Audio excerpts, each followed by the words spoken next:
FM 202.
Of the morning, while the city sleeps, an uncommon band of heroes unites to fight the forces of evil.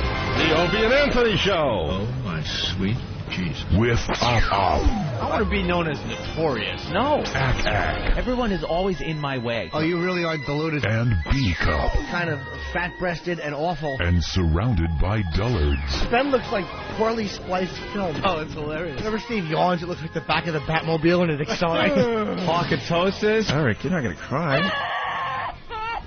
Shut up. And armed with superhuman powers. He pulls his pants down and just starts leaking into someone's garbage can. That's rule one. How about if he gives you the old chin tap with his helmet? That's all right with me. They are living among us. Average citizens, average heroes, quietly and anonymously continuing to make the world a better place. Controversial talkers Opie and Anthony. We are just dicks. You better just sit back and watch. Yeah. Wait, what? The Opie and Anthony Show. Oh. But enough of this palaver. Let's get the show on the road.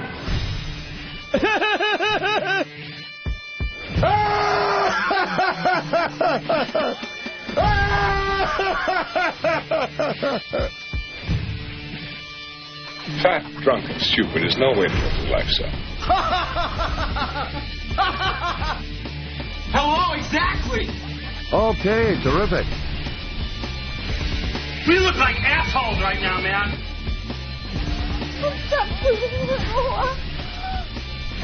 Simple arithmetic. 1, 2, 3.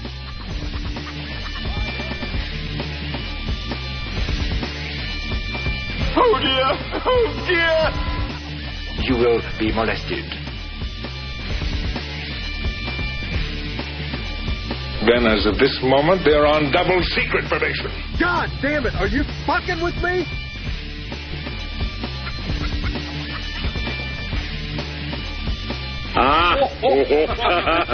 Don't just stare at it. Eat it.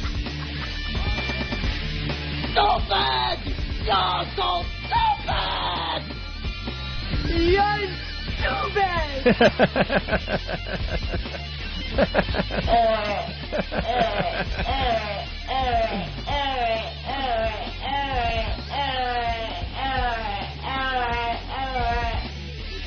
And welcome to the Opie Anthony program.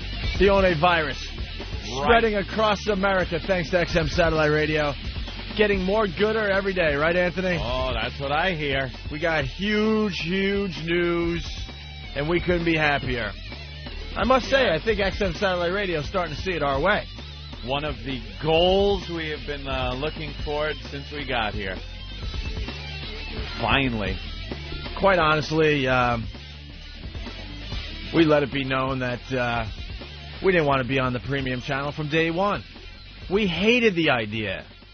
Yeah. But I think because of our reputation, with the whole Sex for Sam thing, people honestly thought that we were, I don't know, two devils. A little dangerous. Sure. For general public consumption, something like that. A couple of, maybe some higher ups going, we can't have them on the platform. Harumph. Put them on a premium channel and keep the riffraff away from the general population. All right, sir. Harumph. But, I can get a harumph out of you. But, we went for it. We said, okay, we want to be at XM Satellite, so we'll do it your way. Yeah. And everything at the company, I guess we've told you guys by now, works at a snail's pace. Mm-hmm. And but today we got some good news to report. We're going to be off the premium channel in like 30 days. That's it. Something like that. October 2nd. October, Jesus. That's October. Hello. Ouch. Might be all that Tylenol PM I took last night. Whoa. I'm under the weather big time today. Aren't we all with this snow? Gotta tell you. Hate to be on top of the weather. You wouldn't have any atmosphere to breathe in.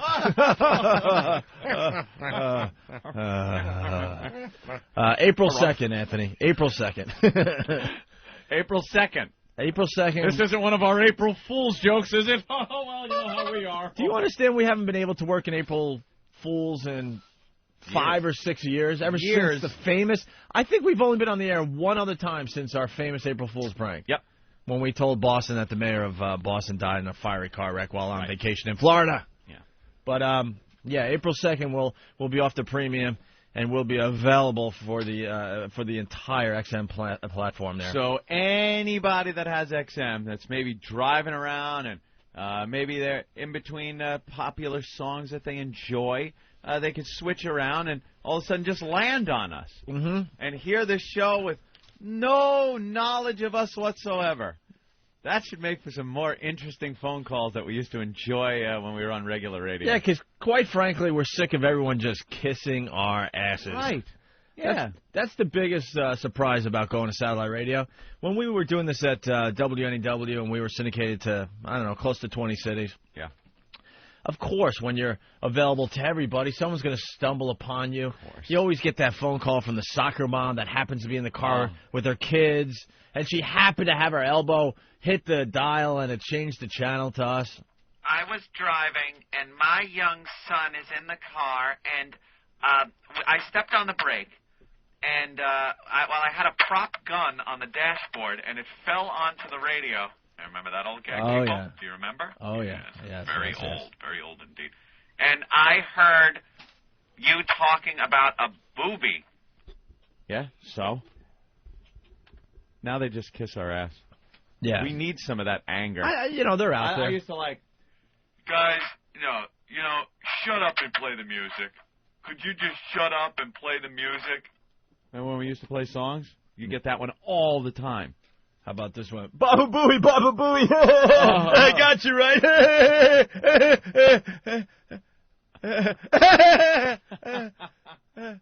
Why aren't you falling for it anymore? I used to work in 1989. That was good. But, yeah, so that'll be fun as well, Anthony. Uh-huh. And there's more details about the rate hike, but... But I can't print the email. There was a whole bullet point thing they wanted us to talk about, and I can't print the email. There's bullet points? What are we, at Hot 97? That's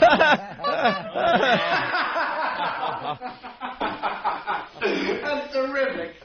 That's terrific. Got audio from Hot 97. Robert, I swear I'll blow this nigger's head all over this Oh, my. Wow. Are you insane? How did Blazing Saddles clips show up over there at Hot 97?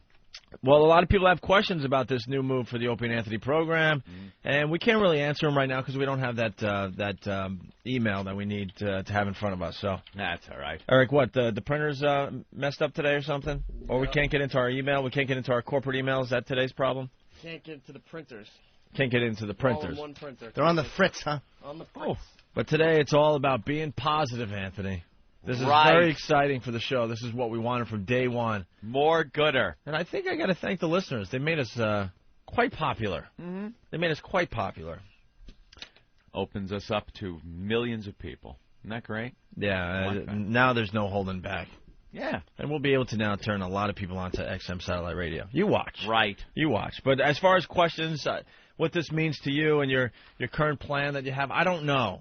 I think there's a way of locking in to the current rate right now or something like that. Yeah, there is. Yeah, but I don't have that in front of me, so until we get the printers fixed, I don't want to confuse anybody. 1, 2-year plans, 5-year plans that you could lock in the price you're paying now. Right. This show is all about listening for a while, getting hooked. That's why we call it Spread the Virus.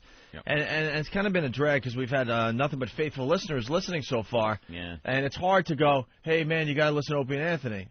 Even with people that already have XM satellite radio, because it's a hassle. It's like, well, I'll listen to them on the way home from work. Well, no, you can't really listen to them on the way home from work because you don't have their premium channel yet. Yeah. What premium? Well, you have to call them and then call what? Yeah. You got to make it as easy as possible for people. So now that we're going to be on the whole platform, you can tell your buddies that have XM but don't happen to have the channel, hey, listen to Opie and Anthony, check them out. And then that person will get hooked, and then eventually that person will turn someone else onto it that doesn't even have XM satellite radio, and that's how it works as far as a marketing strategy. Next move, our move to Channel 1. We do that? Wouldn't that be good? Channel 1. Channel 1 stinks. Yeah, but if we were on Channel 1, imagine that. You turn your radio on, and there it is.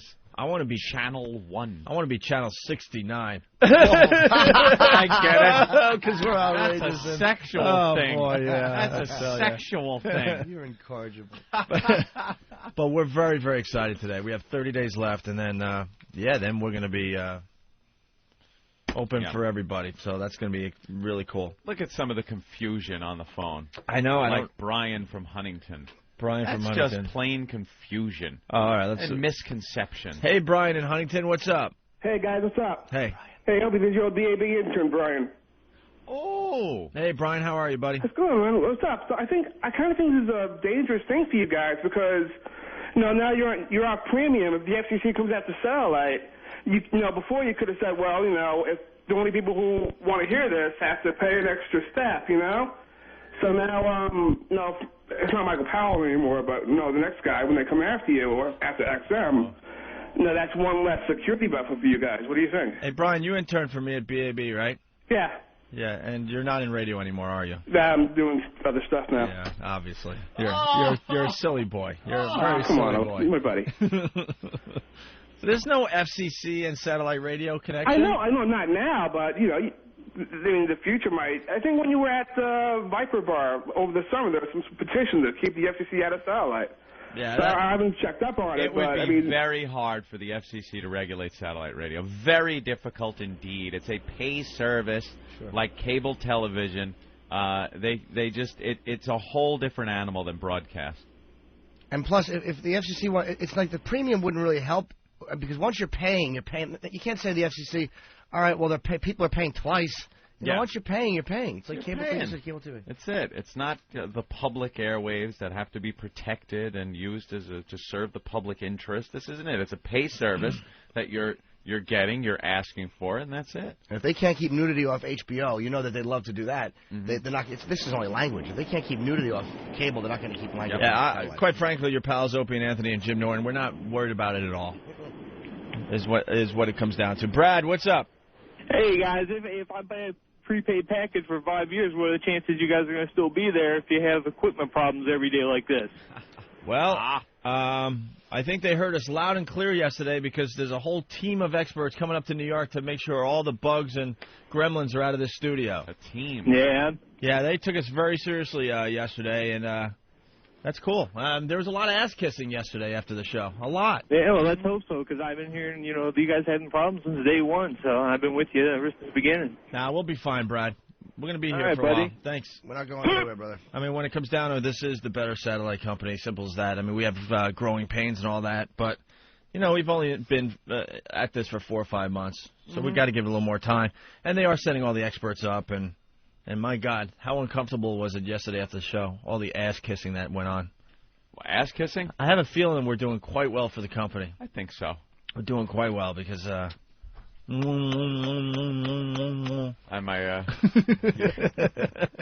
was at home for that conference call. How old are you? Some people think I'm 12. Yes. I was at home for that conference call. You missed the conference call. I noticed you didn't talk very much. No, because that was my strategy yesterday. You were pretty quiet yesterday. That was my strategy. And you notice they were trying to engage me the whole time. And I'm just I heard that. And I'm like, yeah, good idea. Yeah, I guess. Yeah, that was pretty much your contribution. I didn't say much more. I had one, line that I figured would, make them believe that I was paying attention. Like I had a little... a paragraph worth of stuff that I just kind of blurted out so they could go, oh, at least Anthony was listening. Hoping they didn't hear the shing, shing from my computer. The cards being dealt. Ching. Then the applause when I went, yeah! We're like idiot savants, you know that? Without that savant. Without that pesky savant getting in the way. We really are, though, because we know we're really good at what we do, and we've heard everything before, and we're just like, we'll yes them back to death, I don't have to listen to a conference call. I didn't feel like using any energy on that conference call yesterday. No. I knew I was coming down with this stupid, congestion in my chest, and I didn't want to be bothered. Ben was working it. Yeah, Ben was really good on the conference call. I felt bad for him. He's really working it, and I'm just sitting there playing poker online. You notice how they were trying to engage me? And they were trying to engage me, and I was giving them one-word answers. Yeah, Because a lot of the stuff they said, they've said in the past. At this point, we need action. Yeah. No more talking. I want to see action.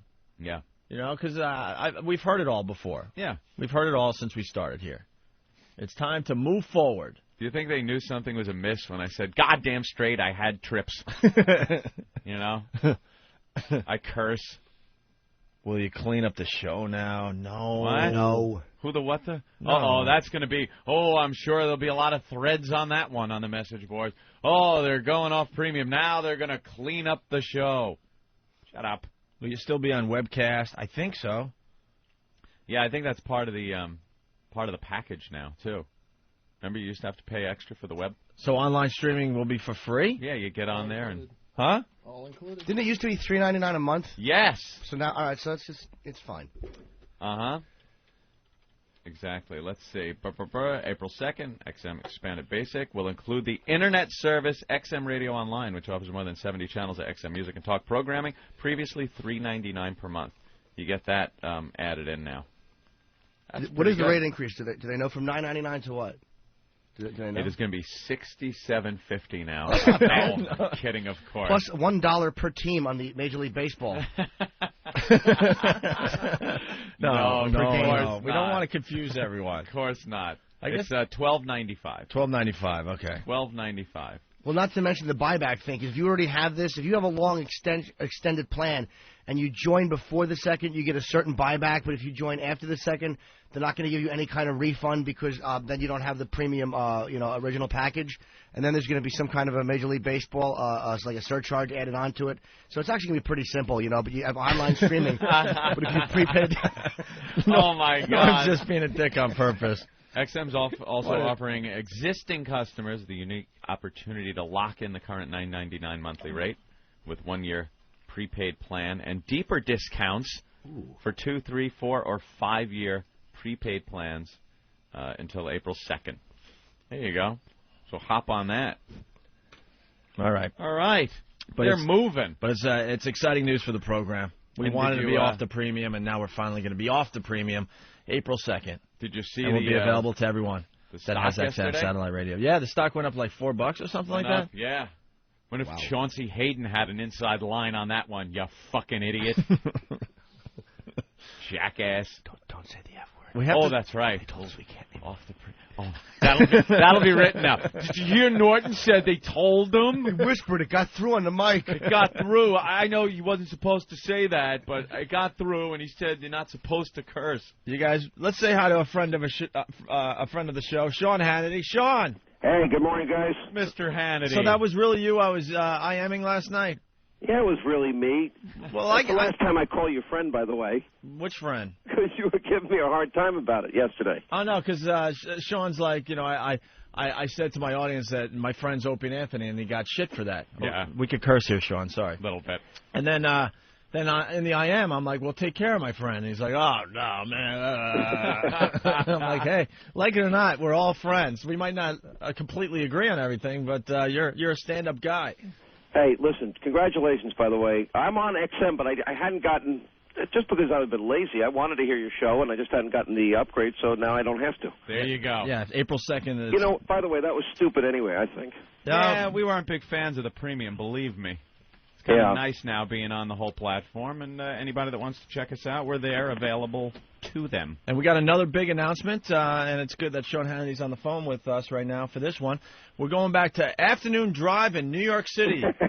When are you going? Look it up. Now, wait a minute. Can I take from that statement, I'm here all these years, you guys were ready to go up against Howard Stern. Right.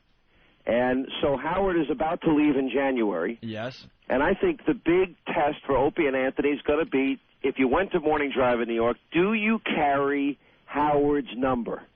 I mean, that's the test of a lifetime. We've already gone down this road with a little old dumb old Sean Hannity. So I think that's the test. No. You just want us out of Afternoon Drive. I don't really care. We used to compete against Sean, and it was a fun little battle because we had. I thought we had different audiences, but you were telling me last night that there was a lot of people that would listen to both programs. I guess, huh? You know, it was funny when you guys were on Hannity and Combs, and when you were on my radio show. I was surprised at the number of people that said they listened to both of us. Because I'll be honest, when you were on NEW, I never really thought there was a lot of crossover because you guys had a much younger audience. You guys did very, very well in Afternoon Drive, especially on a station that had absolutely no ratings except when you guys were on. Mm-hmm. And so I didn't think there was a lot of crossover. I didn't view you as my competition because we do very different shows. But apparently there were a lot of people that listen to both of us. Yeah, there you have it. So you've been having a lot of fun with the Ed Asner thing, huh? Hey, first of all, thanks for sticking up for me. This guy has really just gone over the edge. I don't know what it is about him, but he sort of has something against me. And, when Rush was having his troubles, he was telling Mike Gallagher privately, well, Rush is just the beginning. Our goal is to get Sean Hannity and take him out. We're going to find a way. We're going to find something on him, and we're going to bring him down. So I appreciated you guys sticking up for me. It's just so personal with these guys. Like, I know I have pretty conservative views as far as my politics go, but I know I could be in a room with people with liberal views and not take it so personally and actually have a conversation with these people. But people like Ed Asner, they just want people with views like yours and mine just wiped out, just gone. They don't want that view to be heard by anybody. No, they want to really silence people. I mean, if you go back to when you guys were in trouble over the Sex for Sam thing, Well, one of the things that kind of amazed me is, and this goes to Bill Maher's comments, these go to Chris Rock's comments. I mean, we now live in a society that if you say one thing that is deemed out of line in any capacity, that people now want to just pull this trigger and silence you and shut you up for the rest of your life. Right. It's like when Congress gives a speech on the floor of the House of Representatives. If they ask, Mr. Speaker, I'd like an opportunity to revise and extend my remarks, they're given that. But if you say something, if you do something, you're not given any chance anymore in this politically correct environment we live in. Right. You can't revise your remarks. You can't even apologize for your remarks because your opponents, those people that don't like you to begin with, they just want to totally, completely, and utterly silence you. Yeah. Ruin your career, everything. That you should not work anymore. You shouldn't work anymore. Yeah. I think, too, it seems like if you say something that's out of line, but the asterisk is if it kind of goes against the ideology of the left. If you say something that's anti-church or anti-ideology of the right, people are much more forgiving. But if you attack one of the left's, dogmas, then you're pretty much finished, especially in show business. Yeah, well, it's funny because if you look at when Bill Maher made his comments about the military, remember that a couple of years ago? Yeah. Of course, yeah. All right, Bill Maher makes these comments. The people that came to his defense were people like Sean Hannity and Rush Limbaugh and conservatives. And what we were willing to do was open our minds and look at Bill Maher's total career. Bill Maher, throughout his career, and at the time I hated Bill Maher. I didn't want to defend Bill Maher. But Bill Maher, throughout his career, had always defended the military. And it's like because he didn't say something exactly the way he meant it, people wanted to kill him. Right. There were people that didn't ever want to see you guys ever work again. Yeah, still. And, well, you guys know because you lived through it, I think. And I think you learned a lot. You knew about Sex for Sam and all that stuff, but... Mm-hmm. I don't know. I think these politically correct times, I think we've got to stop. I think we've got to give people an opportunity. I'll give you an example that I recently used on my show. Charlie Rangel, who is a Democratic congressman, probably one of the funniest guys I've ever met in my life, he recently said something that created a bit of a controversy, and it was deemed as somewhat racy and racist and stuff. And I said, wait a minute, I know this guy. I have sat in the studio with this guy. I know people would like me to just use this as an opportunity to hammer him and silence him and shut him up. But I said, I'm going to be consistent because the next time a conservative says something that's out of line and you hear me defending him, well, I just want you to remember that I also defended Charlie Rangel. Right. So people kind of forget that, though. Hey, Sean, are you going to play any more of the Ed Asner tape today? I didn't hear the whole tape, but you were telling me, Opie, yesterday that you guys had said a lot more to defend me, and I appreciate it. I'm going to try and play more today on my show. Yeah. Well, there's one part that's just flat out funny because we call him really boring right to his face. Jim Norton was there, and it was very uncomfortable. I'm much more conservative than I am on that tape. I was groveling and throwing Ope under the bus and completely agreeing with Ed Asner. Ed Asner actually said that the media was conservative. Like ABC, CBS, which is just ludicrous. But of course, I didn't have the courage to tell him that. Well, he's a pretty bitter, angry guy. Yeah. Then him and I went at it. He said he would never do our fucking program again. Wow. And then that's what I want to play. I'll obviously have to beep it out. This is not satellite radio. Yeah, I understand. And then I apologize. I'm cursing in front of you. But then Jim Norton says goodbye to him after the show, and he goes, what did he say? I like you, but get rid of that fucking wasp. Yeah, I said goodbye to him. I just, I told him how much I enjoyed his work on Mary Tyler Moore, blah, blah, blah. And then it was just funny. He hugged me. He said, get rid of that fucking wasp. I'm like, all right. But you got to admit, I've had him on the air a couple of times, and every time after he's on, he calls back for the next 10 days complaining about how mean I was to him. Really? Because what he does is he always steps in it, because, of course, I just open up the trap door and let him dive in. And then his liberal friends tell him how awful he did later, and then he's upset that he came on the show. So backpedal, yeah. It was very fun and very uncomfortable out there in L.A. when we had him on. So when did the left turn into a bunch of whiny babies? I mean, when did that happen? They used to supposedly stand for being anti-establishment and being tolerant of opposing views. And now they just turn into a bunch of kvetching hens. All they want to do is catch you in a verbal misstep, and that's what the whole left seems to be about in the last 15 years. It's funny, though. If you ask the average person, they seem to have this perception that conservatives are like this. And I know you guys have spent a lot of time on the air talking about the FCC. I don't want the FCC to control anybody. I mean, notwithstanding, I don't think you should be able to curse on the radio or use those 7 words or whatever. But beyond that, if you're not going to spell out in detail what it is that people can and cannot do, for example, on the radio, I think people have an option. They can reach over, pull the channel, and go to another station. Right. But for some reason, it's really, if you look at the people that want to silence other people now in the debate, it's the left wanting to silence the right, but they have this perception that they're more free speech oriented, and they're really not in any way. Mm-hmm. How about the one thing, though, is like it seems like most of the complaints FCC-wise come from the Parents Television Council, which I would probably say is much more of a more conservative group, and they supposedly made up about 99% of all FCC complaints. Yeah, they did in that one particular from Janet Jackson on down, which frankly shouldn't have happened considering you have a young audience. There's got to be some consideration in the public airwaves that there are young people that are watching shows like the Super Bowl. Right. There are so many other options out there for racy material like HBO and pay-per-view and all this other stuff that in the basic broad channels, Janet Jackson doesn't need to have a wardrobe malfunction. Mm-hmm. But again, there are so many other outlets if people want that choice or want that option. From a left-right standpoint, I always argue that while we get lectured a lot of times by the left about being pro-choice, when it comes to your right to defend yourself and have a gun in your home to protect your family, the left is standing there right in front of the door to prevent that from happening. Yeah. They say they're pro-choice, but then they'll never let you choose a school where you can send your kids to, and they force your kids into these failing schools that are just destroying the minds of the kids. So, I think actually conservatives are more open-minded and than people really give them credit for. That's why we got Anthony to vote for George Bush, but we didn't pull Opie along this year. And don't think I haven't forgotten Opie. I'm getting there, Sean. God, you pissed me off this year. I tried my hardest. He was in studio for an hour, and I begged him just about to vote for Bush. You guys did quite well. I didn't want Kerry either, so I was right down the middle on So this who'd you vote for? Nobody. Oh, you didn't vote? You didn't vote? Shut up. You didn't vote either. I know that, but you're expected to vote. Absolutely did. No, I'm not talking about you, Sean. Jim Norton is trying to throw me under the bus. I know he didn't vote. Now, Anthony did vote. Yes, I did. My biggest surprise in meeting you guys, and honestly, I was really surprised just how politically aware and issues aware you guys were. And Anthony, when you told me you were conservative, it blew me away. Yeah, I just can't stand the thinking of the left. And believe me, there are kooks on both sides. I know that. I've seen extremists on both sides that, it's hard to tell the difference between them. They're so far out there.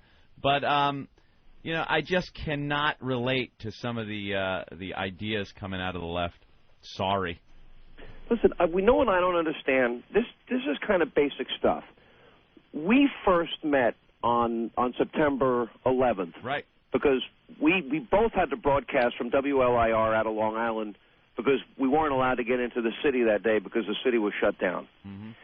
And what I don't understand is, and I don't care if you're left or right or center or middle or liberal or communist or socialist, you ought to get one thing, that when somebody kills 3,000 of your friends, your neighbors, your loved ones, your coworkers, even Americans you may not like, but when they kill a part of your family, if you don't understand that it's now your job to track those animals down, find them wherever the hell they are, and destroy them before they hit us again, then I don't know what's wrong with you.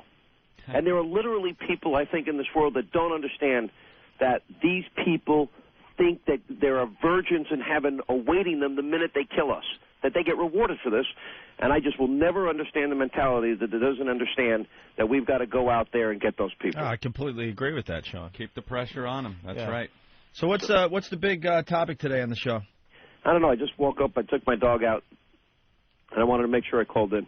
Hey, Sean, how the hell are there, 115 casualties in Iraq, that line of people waiting to take a police test? To take a what test? In Iraq, the line of people that were waiting and the car bomb went off and killed like 115 people yesterday. Yeah, look, Iraq is what can you say? It is a horrible situation. I just don't understand how you get that many people that you know are a target, and there's where's the security?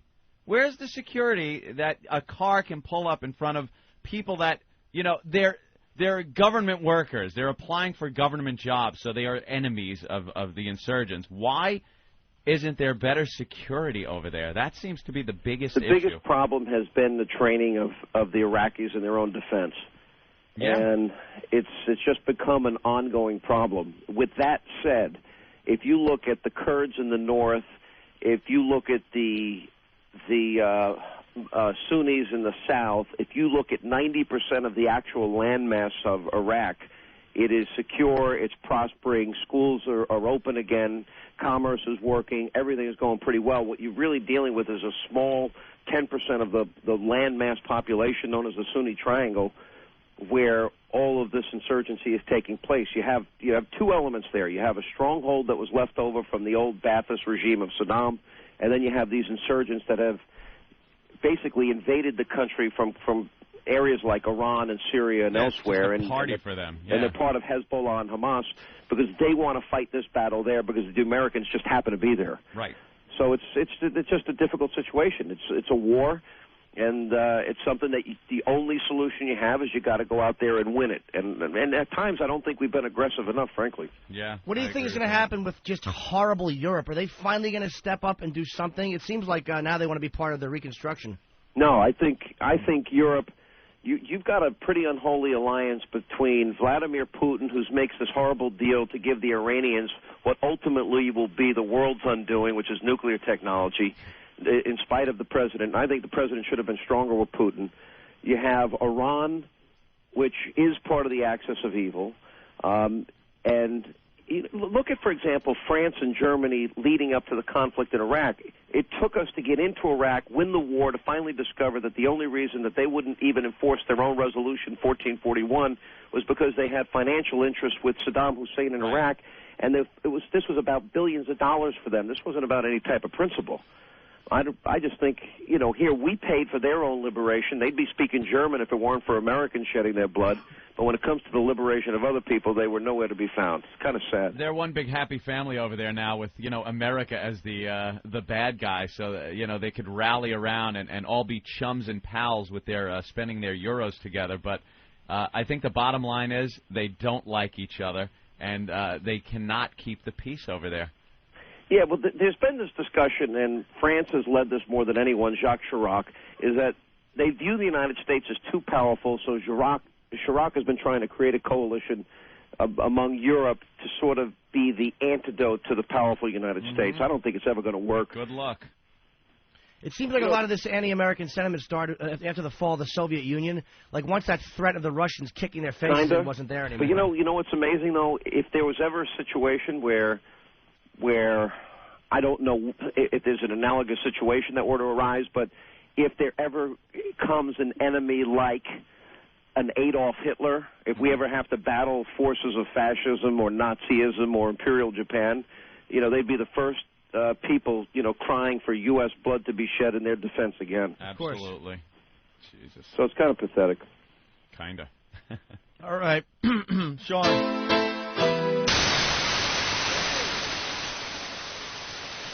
What's that? Good one. What happened there? The delete went out. Oh, the delete went out. We were going to play your theme music, and we were going to wrap this up all nice for you, Sean, and our computer crashed. I had your theme music all queued up and everything. All right, listen, go cause trouble. That's what you guys do best. Well, the Sean Hannity Show could be heard on XM 124 today, Monday through Friday, 3 to 6 p.m. All right, guys. Hey, good to talk to you all. Congratulations on the new deal there. Thank you, Sean. We greatly appreciate it. All right, guys. All right, there you go. Sean Hannity, everyone. That was hilarious. We're looking all smooth. Just craps out on you. That was pretty cool, no? Yeah. Sean Hannity, I think, is going to play more of that Ed Asner tape today. He's been a big supporter, man. Ever since the show got the boot, he has been a big supporter. Which was one of the big surprises, because everyone else just threw us under the bus. And he's like the last guy you would think would. Everyone had their big laughs when we got thrown off the radio, but he stood up for it. The guy really is, and it's odd that you would see somebody on the right like that and as conservative as he is. Although he does have an open mind. That's a champion of free speech, more so than a lot of other jocks that like to yell that on the air. The guy truly is, to come and support a show like ours, right? After what we did, You got to give him credit for that. I was arguing with him online a little bit, and I was basically telling him, dude, I'm a moderate. And he goes, well, what do you think I am? I'm a moderate. Like, no way are you a moderate. He is one of the more open-minded guys, on the right, definitely. But I guess he's obsessed with Ed Asner. Ed Asner's obsessed with him. So when he found out that we went after him in L.A., he's like, oh, get me the tape. But he didn't know about the part where I basically told Ed Asner he was really boring. Yeah. And I think he might play that today on his show. Ed Asner's not going to win that argument either. Ed Asner is never going to. Doddering old fool. He had a guy on one time. You remember they were talking about the Republicans were suppressing black votes in Florida? Yeah. He had a guy on. I think one of the guys who had created that whole ad campaign or the sign. The guy had done something to perpetuate that myth, and he had this guy on and was just pinning him to name one voter who was suppressed. Right. And this backtracking ass couldn't think of anyone. Well, no, but we know what goes on. Just name me one Republican that did it. We'll get him out of office. When you just watch someone backed into a corner and they can't get out. It's brutal. It's like a beating. It really was like just watching somebody cornered and just physically savaged. That's great. This guy was like...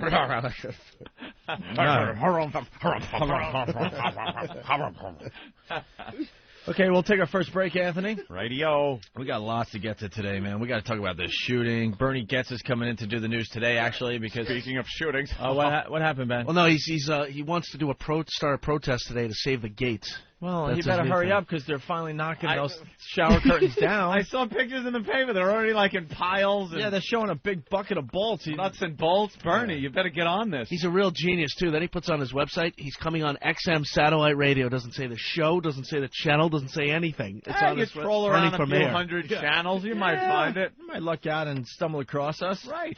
That's how the average person had to find us. Sure.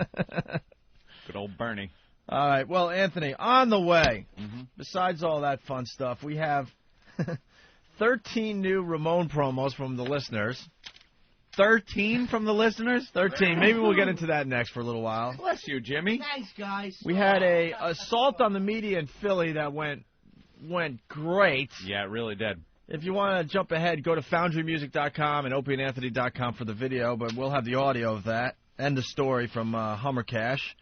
Also, I hold in my hand, Anthony, Gangsta Fag. Wow. Thank you, Joe Rogan. Gangsta Fag will debut. I'm sure it's as subtle as Joe Rogan. On the program today. Do we know which songs to play off this thing? Anybody want to, track through it a little bit? All right, Eric will track through that. Right, get the track in place. We'll take a little break, and we'll continue with the Opie and Anthony program. Well, I've heard a lot of radio over the years. This is probably the worst. Way back in the middle 60s, there was a small station outside of Moline, Illinois. I believe it was WRCW, not sure of the call letters, 1590 daytimer, signed off at sunset rather. They were pretty bad. They were pretty darn bad. But this is probably worse. Agapame to Opie and Anthony. The Opie and Anthony show.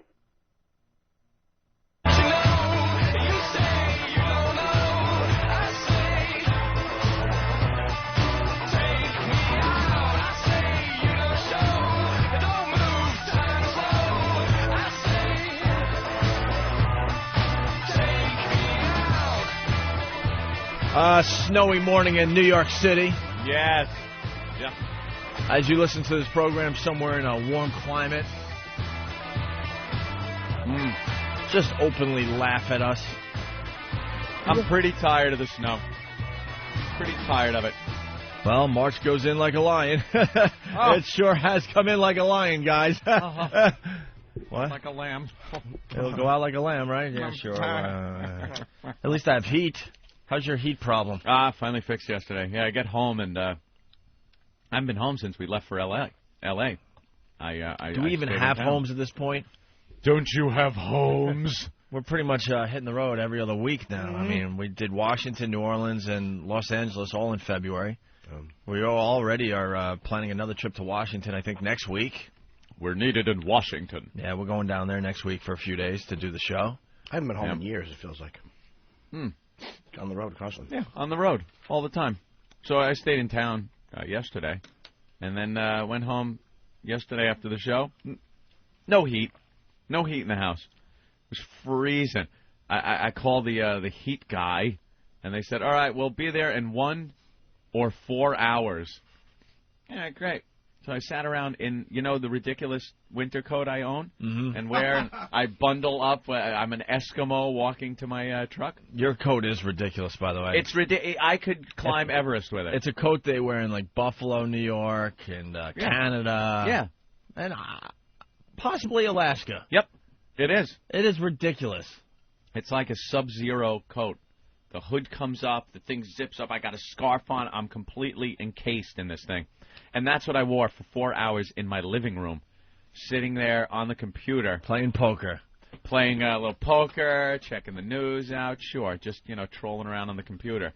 And then I have tile on the floor, so when I put my feet down, I noticed my toes, starting at the smaller toe and working its way toward the big toe, were slowly just going numb. I'm like, oh, that's good. There's 2 gone. All right, 3 gone. Because the floor was really freezing because it's tile. Yeah. And then I don't know who was fixing the heat, but at one point I hear this muffled boom! And I open up the garage, because that's where he is. It's full of smoke, and he goes, just shut that door. Shut that door. Like, fuck, great. Great. There's soot everywhere. Like, I don't know what this guy's doing. But, yeah, after a couple of hours, he fixed it up, and voila, heat. But the heat didn't come on for so late. And I guarantee you cranked your thermostat up to like 90, 95. I did. It's just burning oil like crazy in there now. Half your oil's probably gone already. already. Gone, trying to get the cold out of the tiles, yeah. And then we go to bed, and it was just getting into a freezing cold bed. Yeah, because the sheets. The worst. Dude, you got to learn when, because I turn off all my heat when I hit the road. You got to throw all those blankets on the floor or whatever when you turn the heat back on to warm up the bed, because it was just, the mattress itself was cold. What are you going to do about that? You're not going to do anything. You're going to get in, curl up into a ball, and just wait for it to get warm. Was it a 3-dog night? Oh, yeah. Bring the sled dogs into bed with you because it's cold. That's where the name of the band came from, because it was really cold. And it got a little BAB trivia when you used to play that song? Nah. Hey, by the way! In the old days, people would sleep with their dogs and stuff to keep them warm, and if it was a 3-dog night, that meant it was a really, really cold night. Right. And that's then that's the name of the band came from. That little old thing. Yeah. So. And it's funny you say that, because this is the part of the Opie and Anthony show that I think is so interesting, is how we don't all agree. I prefer it chillier in my bedroom. Well, that's a little silly of you. Yeah, it's just I like to snuggle up. I like it nice and cold. I have the vent blowing, even in the winter. Has to be on. That's crazy. When it's cold in your room and you're under the blanket, that's fine, because then you're warm and it's cold outside. But you got to get out of that bed at some point. Oh, it's awful. To get out into cold air is the worst. Oh, it's awful. Yeah, if you think about it, it's really ridiculous how we think, though. Because in the summer, you crank the AC and get the house temperature down to what, 60 degrees, 55 degrees? Yeah, it's got to be cold. But in the winter, you're like, fuck that, man. I want my room up to 75 degrees. What's with the How heat? does that make sense? I never thought about that until just now. I'm the same thing in my car. In the summer, you could hang meat in my truck. Right. I have the air conditioner blasting. The temperature as low as it goes. The numbers on my little thermostat are the deepest, darkest blue you could possibly make it. And then in the winter, it's an oven. I crank it up and make it all hot. Really fast, that I'm having this battle with my neighbors upstairs. The noise battle? Well, just because they have a wood floor and they have a dog or a cat or something, and they like to roll toys across the wood floor, and the dog or the cat, this is what you hear all night, and then as it runs back to its owner with the ball, it's just a nightmare. And I've been talking about this off and on for the last couple months. I pound on the ceiling. When I leave the apartment, if they don't feel like listening to me, I'll ring their buzzer at 4:30, 4:45 in the morning to teach them a little lesson. Well, now I feel guilty because I didn't turn off my alarm clock. Did that happen? Oh, no, you were in New York. Never mind. Uh-oh. No, Eric was acknowledging it like it happened to him, too. I forgot to turn off my alarm clock, so every morning for the last 5 or 6 days while we're in L.A., my alarm clock is going off at 4 in the morning. When does it stop? I don't know. It does stop eventually. It does? Yeah, I don't know when, though. I think it might go about an hour before it finally automatically shuts off. But every day while we're in LA, I don't even want to see them because now I have no excuse. I was expecting big notes on my door, or maybe the whole door broken into because someone's dead in my apartment. If you're battling, that's a good one. Because they're not answering the because I wasn't turning off my alarm clock. But for the 5-6 days we were gone, every morning at 4 a.m. my alarm clock was going off for at least an hour. How'd you know? Huh? How'd you find out that it was going on? Because when I got back into the apartment, I'm like, oh, because it was something that hit me when I was flying. Like, did I turn off my alarm? And sure enough, no. Wait, you walked in your apartment and it was going off? No. So I know it automatically shuts off somehow, but every morning it was definitely going off at about 4 in the morning. I unplug mine now when we go away because I had the exact same thing happen. I was on the road, and Ope was with me when I bought this Bose alarm clock because I overslept one day. And this thing, it's like having the Who in your living room at 5 o'clock in the morning. It is awful. And I put in Blizzard of Oz. I wake up to I Don't Know every morning. And I'm always wake up and it starts to get louder and louder. And I actually will run into the living room at 10 after 5 to shut it off because it's so embarrassing. I got a phone call from my you. Dude, it's loud. I told you because we were like, me, Jimmy, and Bob Kelly were looking at alarm clocks for him. And he's like, you think this one will work? I'm like, trust me, I got it. It's the one that Super Agent Bob Eatman got us one Christmas. Yes, I'm like, trust me, this will do the job. So it's in my living room. This way I have to get out of bed and go shut it off instead of just hitting snooze. Oh, and I got a panicked call on my machine one time from Teddy, my doorman. Jim, the people complaining loud music from your apartment. Because I have no rugs or anything. So it was just Ozzy at 5 o'clock in the morning for God knows how long. Ooh. And I'm very happy it happened. Awful neighbor. My neighbors have dogs and children, so fuck them. Listen to that. Awful neighbor. All right, should we get into the Ramon promos? Where's Steve? Ramon. Let's get Martini Steve in here. This sucks because no, it's a good problem to have. But every day we get new listeners tuning into the Opie and Anthony program. Very exciting to see the numbers going up every day. Yes. But starting April 2nd, even that's not even going to matter to us anymore. We don't have to keep track of how many people are signing up for the premium channel because. Nope. The premium channel goes away October. Why do I keep saying October? I'll tell you why. April 2nd. Because October was such a big day for us for a long time. We were kind of talking about that's when we're going to go back on. You know what I mean? So I think that's probably why it's probably stuck in your head as far as a date to look forward to is. Well, I think it's the Tylenol PM's still working its way out of my body. Don't break it off. Don't be shy. Steve, what's going on with the Ramon promos? The listener ones? There are 13 new ones today. The listeners have taken it upon themselves to create a whole bunch of promos, and I'm sorry I moved the mic, Eric. Just putting Ramon in the most outlandish situations.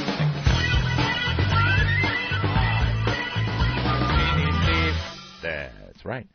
Yeah, and they're just coming in like, some people are sending in 3 at a time, some people are sending in 1 every couple minutes, but they're just coming in like crazy. They love Ramon. And really fast for the new listeners, what's the whole Ramon saga about? Really fast. You don't have to go into detail like you usually do. Okay. Ramon is a Central American houseboy who caters to the whim of this eccentric deep voice guy who voices promos for the Opie and Anthony show. Very good. There you go. All right. Do we have one example of a real Ramon promo? This is Steve's creation. It's a real Ramon promo, and then the listeners are trying to imitate what Steve does is what this comes down to. Let's go to Derek in the other room and play this for you. State of the Union. Gas prices going up again. The Opie and Anthony show on XM. Poop goes the weasel. Ramon. Give me your sleeve. So there you go. Big voice guy, taking a break, taking a dump. Right. In between cutting promos for the Opie and Anthony show, reading the paper. And Ramon has to stand right next to him just in case, I guess. Right, just in case. Because, public restroom toilet paper is coarse and it's not that soft. And Ramon wears, nice clothing. It's not necessarily designer, but it is made of soft cloth. The guy takes care of him. Right, exactly. So instead of just asking for Ramon's entire shirt, he would actually wipe his ass while Ramon was still wearing it? Correct. Yeah. You're a sick F. All right, well, so now the listeners are trying to imitate that style that Steve has come up with. And the first one is by P. Niggity. P. Niggity? P. Niggity. All right. It's called The Caddy. Ah, There's nothing quite like a round of golf after cutting promos all day for Opie and Anthony. Ramon, get me a 6-iron.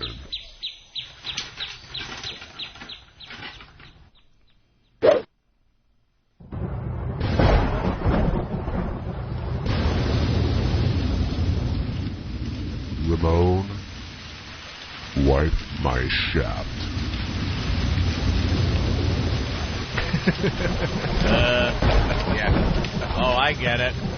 His golf club is wet because it's raining. Anyone else notice the outside noises go away because I think he only has like a 1 or 2 track recording studio. Exactly. Bouncing between 2 tape recorders. Yeah, exactly. I mean, some of the you can't really criticize the production value, but you have to listen to the content. And everybody is aiming for this ambiguously gay angle, it seems. This Gee, I wonder why. I wonder where that started from. Yeah. Open your mouth with the cigar ashes. You know, clean this this shit in my shoes. Help me out, Ramon. Like crack with your sleeve. I don't know why there'd be a homoerotic vibe to the listeners. They really are. It's cruel. It's cruel. I don't think that's gay. It's mean. It's demeaning. It's condescending, but it's not gay. Right. If you're taking a dump and your houseboy is standing right there, there's a homoerotic power trip you're on. Right. Stand with me as I take a okay? dump. I think so, yeah. All right. Well, let's play the next one from the fans. It's from Jameek. Right, Jameek? Yeah. All right, it's called On a Plane. A quiet evening at the Java log. Survive on the telly. Ramon, coffee, tea on me. That could be the creepiest thing I've ever heard. What the hell was that? Jesus. Maybe, in retrospect, it probably wasn't on a plane, but it's very creepy. It is. Plane. It sounds like audio out of Richard Speck's cell. That was horrible. Wasn't that just creepy? Yeah. Ramon's laying there dead with a fire poker over his head. Oh, horrid. Yeah, they try to capture, deep voice guy, and they all go horribly psychotic. Yeah, he's not, Ramon. Yeah. He's doing like a... Ramon. Did you listen to these to pick out the better ones? Those are the better ones. That is a good one. You thought that was a good one? It's good in a bad way. Oh. Yeah, it's creepy. I like the other one with the surround sound golf outdoor experience. That was really nice. Yeah. Guy really put some production values into it. All right, here's Brian's attempt. Ew. Ew. Ew. Oh, not another one. Dingleberries, Ramon. Get it with the tweezers, and then prep me for my Brazilian wax. Jesus! See, it's just like I have never done anything that blatantly homosexual, and they just completely drive it off the cliff. But they're also not sticking to the format. No, like there's a format, an outline that must be followed. Right. It's deep voice guy talking. Yeah. Something happens to deep voice guy. Then deep voice guy goes, Ramon. Solution to the problem. Exactly. This guy's just like, what was that? Tweezers, Ramon. Like it's a little. And was that the little play? His sound effects for taking a dump were awful. Yeah, it was, just a guy going. But what was that? Wait, listen. Listen just for the sound effects of the dump. Ew. It's a water cooler. Yeah. Yeah, it is a water cooler. Wow. Water cooler. Oh, not another one. Dingleberries, Ramon. Get it with the tweezers, and then prep me for my Brazilian wax. He sounds like the jerk off in Easy Money. Oh, the regular guy look. Yeah, it was horrible. It flies off format. Dingleberries, Ramon. Yeah, Norton and I sat at dinner, I think, one night in Los Angeles and deconstructed the entire Ramon promo and tried to figure out why it was funny, and we mapped it out and to exactly what you were talking about. There is a formula. There is an outline that must be followed. I don't know. That was kind of funny though. Ramon. That's like the thing. You stopped in your tracks. Ramon, and then whatever it is. Not Dingleberries, Ramon. Right. And then the Brazilian guy's throwing all kinds of things in there, all willy-nilly. Yeah, Ramon is a simple person. He can't be confused with too many demeanors. It's the fans' interpretation of Ramon. I don't like the fans' interpretation. I like the interpretation. I like a formula. Ramon is a dummy. He's a third world idiot, and he'll put his sleeve over and then smile like that guy in Platoon before he got his head caved in. That's how Ramon laughs, man. All right, well, let's go Do it for the deep voice guy. Let's go to the next one. It's Ramon and the dog.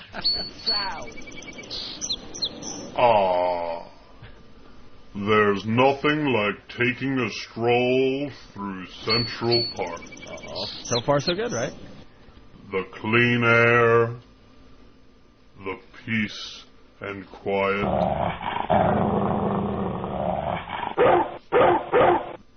Get away from me, little doggy. Ramon, kick this dog in the ribs.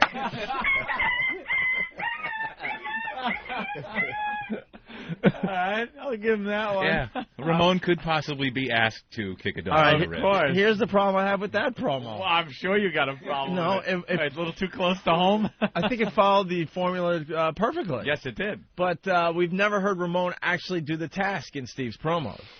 Oh, it's that's just true. assumed that that's the next thing he's going to do. Yeah, that's true, actually. Oh, how about The that? task, yeah, the task, you never actually hear the execution. Plus, that guy needed a sound effect of an actual kick. The kick, yeah. He Also, kinda left that out. the dog is just, whining. I like his Ramon. though. Very good. He sounded like John Wayne halfway through it. He almost lost me.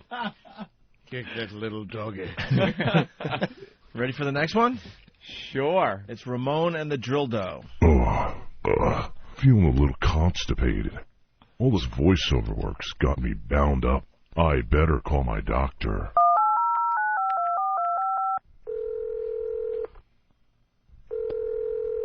Hello, Doc. Ever since Opie and Anthony came on XM satellite radio, I've been doing all this voiceover work for them, and I've got a little problem. Well, I can't seem to, you know. No, it's not an erection problem. I can't seem to make number 2. Uh-huh. Yes.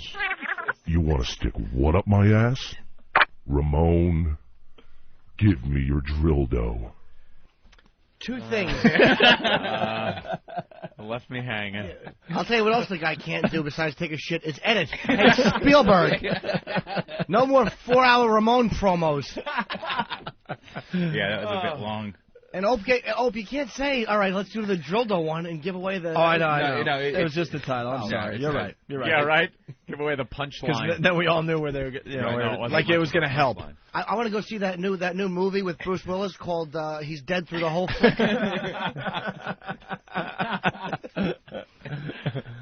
Yeah, boy, that went on and on, huh? I'll tell you one thing. I have no doubt in my mind that we hired the right guy to do the production for our show. Absolutely. That's why Steve's handing these in. Steve is the master. He's feeling a little insecure. He's like, I'll show you what. Yeah, exactly. What these guys could have had. Well, I can't take a shit. And my taxes are late. Get to the point, motherfucker. Relax. It's just a Ramon promo. All right, ready for the next one? Here it is. Terrorists here, Iraqis there. I've been injured. Ramon, give me your arm.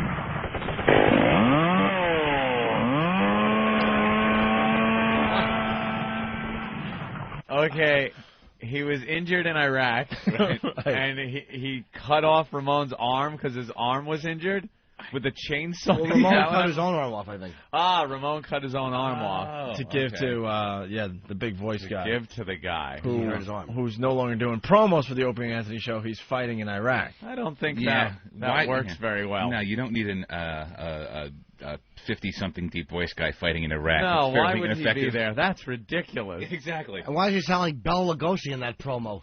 Ramon. Nobody gives 2 fucks for Ramon.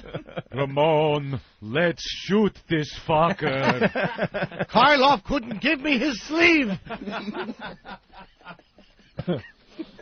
All right, well, you guys ready for the next one? This is from Bob. I just love a nice leisurely ride on the train while listening to Opie and Anthony. Uh-oh.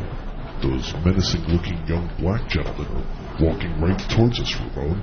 Hey, man, you better give me $5 right now.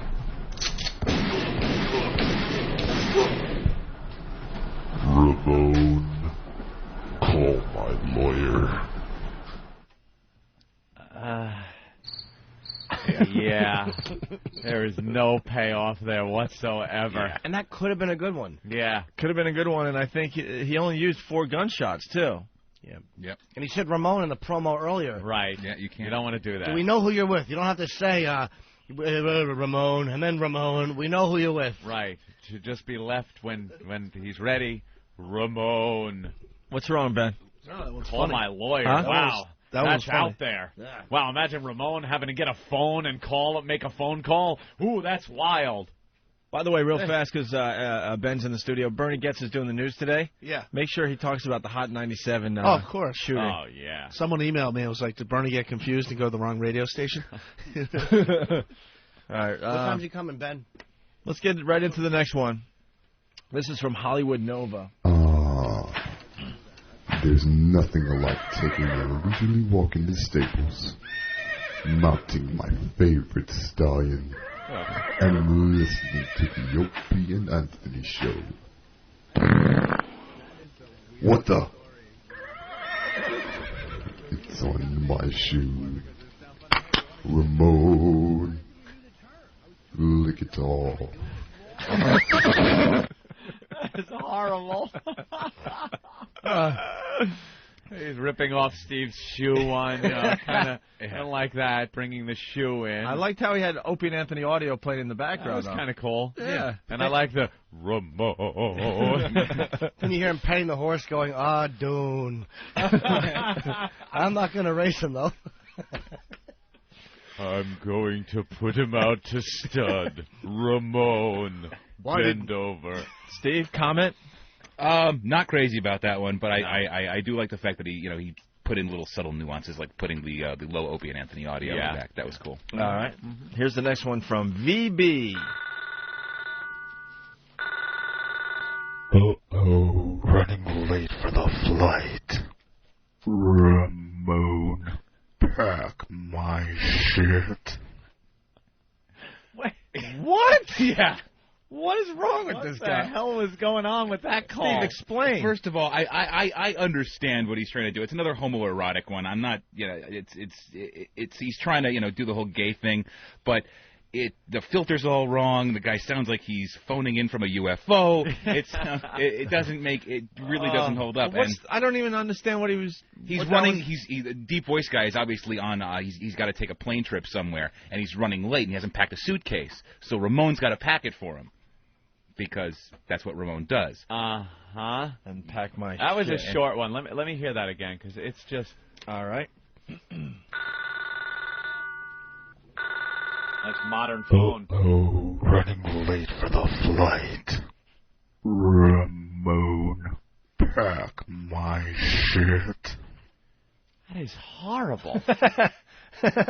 He goes from possessed. He goes from creepy to possessed to deep voice guy back to possessed. It sounds like the phone message that Madeline Stowe left in 12 Monkeys. Merry Christmas. It's just an awful phased, weird thing. That's very creepy. Yeah. It's like The Ring. Yeah. There's a Creep careful me out. balance. There's a careful balance between deep voice guy and really effing creepy. And How do you hear that as a listener and go, all right, this is good? Yeah, I'm sending And then this hit one in. send. Steve keeps it fun. It's fun. It's not the least bit creepy, that voice. But these people... Stick this knife in her vagina. Yeah. Hey, you just gave someone an idea yeah, for there a you promo. go. That was the one I've been hoarding. Let's go to Joe's Ramon promo. I just love hanging with little Jimmy Norton. The comedy clubs. We had different ideas as to what the problem was. She bought me Viagra. I bought her a treadmill. And lots of chicks. Stick your huge cock in my tight ass. Ramon, You can have this one. Oh, he almost had it. Almost had it. Almost had a home run. You need kind of a dramatic build-up to the Ramon line, too. He's just like, Patty says her little line, Ramon, this one's... where's the... Ramon. It's dramatic right there. Slight pause, and then... It's the whole bit. Stick this pig. Hey, when are you going to do the promo that we talked about? Oh, it's coming. Oh, good. It's coming. I know. Wait, is there a new Ramon promo from the Master? Anthony just said... Oh, Steve keeps them fun. I just wanted to say, wait till you hear what Jimmy and I wrote. Oh, goody. No. I don't mean they're fun. Oh, I okay. mean your voice never gets creepy. No. It's deep voice guy. These guys' voices get all like. No, it takes like 5 or 6 takes to get it right, and I'm chopping it up. It's just you got to be pretty anal retentive about this stuff, and these guys are really into serial killer territory. We almost. I think we have like 3 more. This one's from Nick. Oh, there's nothing like getting head in the morning before I listen to O&A. Yes. Oh, yeah. Oh, yeah. Are you done, honey? Ramon, return the favor. What? Wait. What? Yeah. I don't get it. Like now, this girl needs to be... Yeah.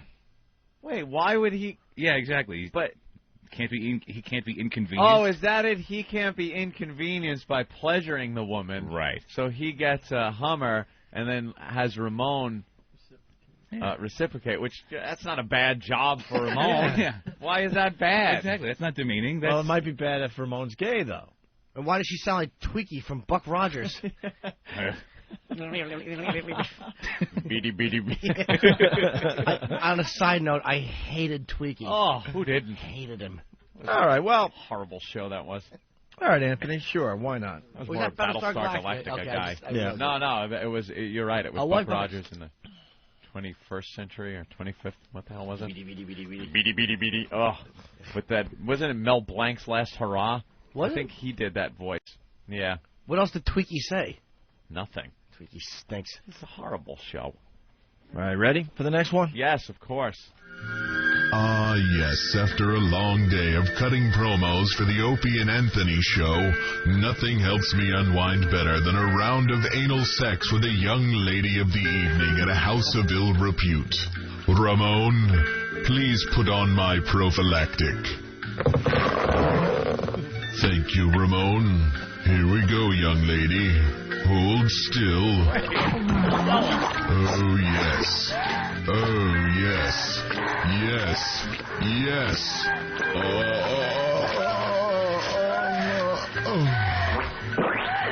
Oh, dear. Ramon, my prophylactic is torn. Please leave the young lady some of my AZT. Oh, my God. It's a little long, but... It's long. There's a couple of requests in that one. It's like Ramon, the next generation. It's horrible. Edit. Yeah, please. He said Ramon 8 times in that promo. Thank you, Ramon. Ramon. All right, well, here's the final one. Ah, the last Ramon promo from the listeners. For today. There's nothing like a relaxing ride on the subway. Hey, brother, can I get 250? Ramon, shoot those Negroes. Jesus. Yeah. My God, man. Wow. Well, no, it didn't stick to the formula because the action was carried out. Oh, yeah. There you go. I mean, among everything else that was wrong with that. All right. Well, there you go. The listeners really coming to the table. Well, which one do you like the best? I need the list. I like this one the best.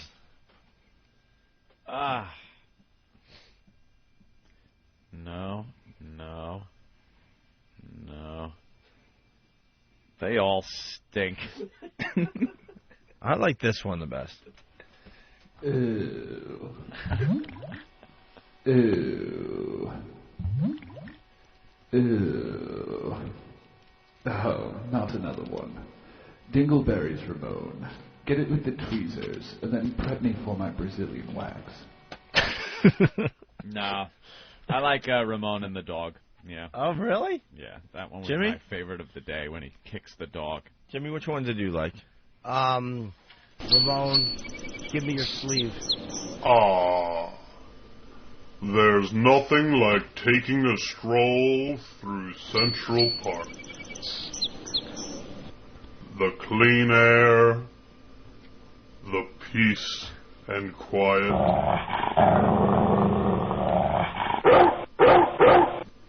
Get away from me, little doggy.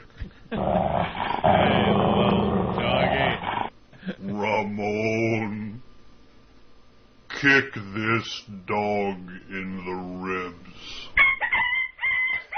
All right, Jesus. Very good. Did Chester make that noise, though? I have no idea. It's a long, long time ago. Chester! All right, enough. Where are you? All right, enough. Let's go to Florida and say hi to Stuart before we take a break here. Stuart, what's up? Yes, when visiting Los Angeles with Opie and Anthony, I like to go shopping on Rodeo. Ramon, measure my crotch. Punch it out. I didn't understand his punchline. Mercifully. I understood. He said, Ramon, measure my crotch. Oh, measure my crotch. Okay. I see you were buying pants on Rodeo. Yes, I was, and the tailor was measuring me. Yes. So, Very all right. good. Very nice. Right. Thank you, Steve. The listeners. A batch of duds. No, there were some funny little things in there. The Ramon thing taking on a life of its own. All right, let's take hopefully a long break. Okay. Ben's giving the thumbs Get up. away from me, little doggy. Well, doggy. Long break. All right, Pilgrim, kick that dog. Ramon, get my saddle, boy. Get away from me, one lung. Ramon, get me another cancer stick. Wah. In a scorching world, mired in imperfection.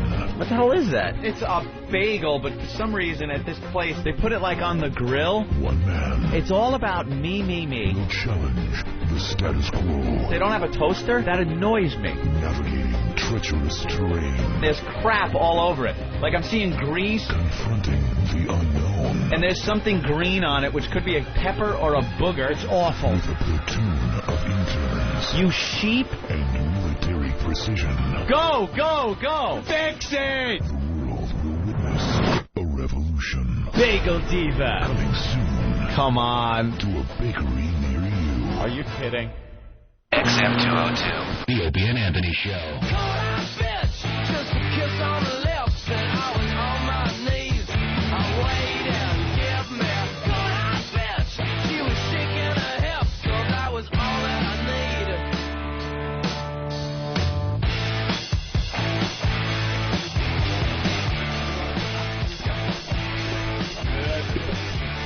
Oh, really? All right, a very busy show today. Bernie Getz going through security as we speak. Oh, which means he'll be on the show by 8:30. Yeah. Bernie Getz is going to do the news today. Can't wait for that. That should be very, very exciting. Yeah. Billy Burr is coming in. Very funny guy. He's on the Chappelle Show. He was in with the guys only a week ago. Yes. And he's coming in to do some solo stuff with us today. That's just white people today. Just white people today. Just yeah. white people on the show today. And we announced it earlier, but big news for the Opie and Anthony program. We're going to be off the premium channel. We're going to be available to the entire XM platform starting April 2nd. Out of solitary into the general pop. That's it. And there's all sorts of details about this move, and I think you could just go on the website and figure out how it affects you. Okay, I think you could be locked into a certain price now. Right. I don't know. Oh, they got it figured out that if you, I think you buy, 20, 30 years worth, it only works out to like 6 cents total. Yeah, I don't know. Yeah, well, one of those things. Look into it yourself. Yeah, because we can't be bothered. We just know it's great news for the program.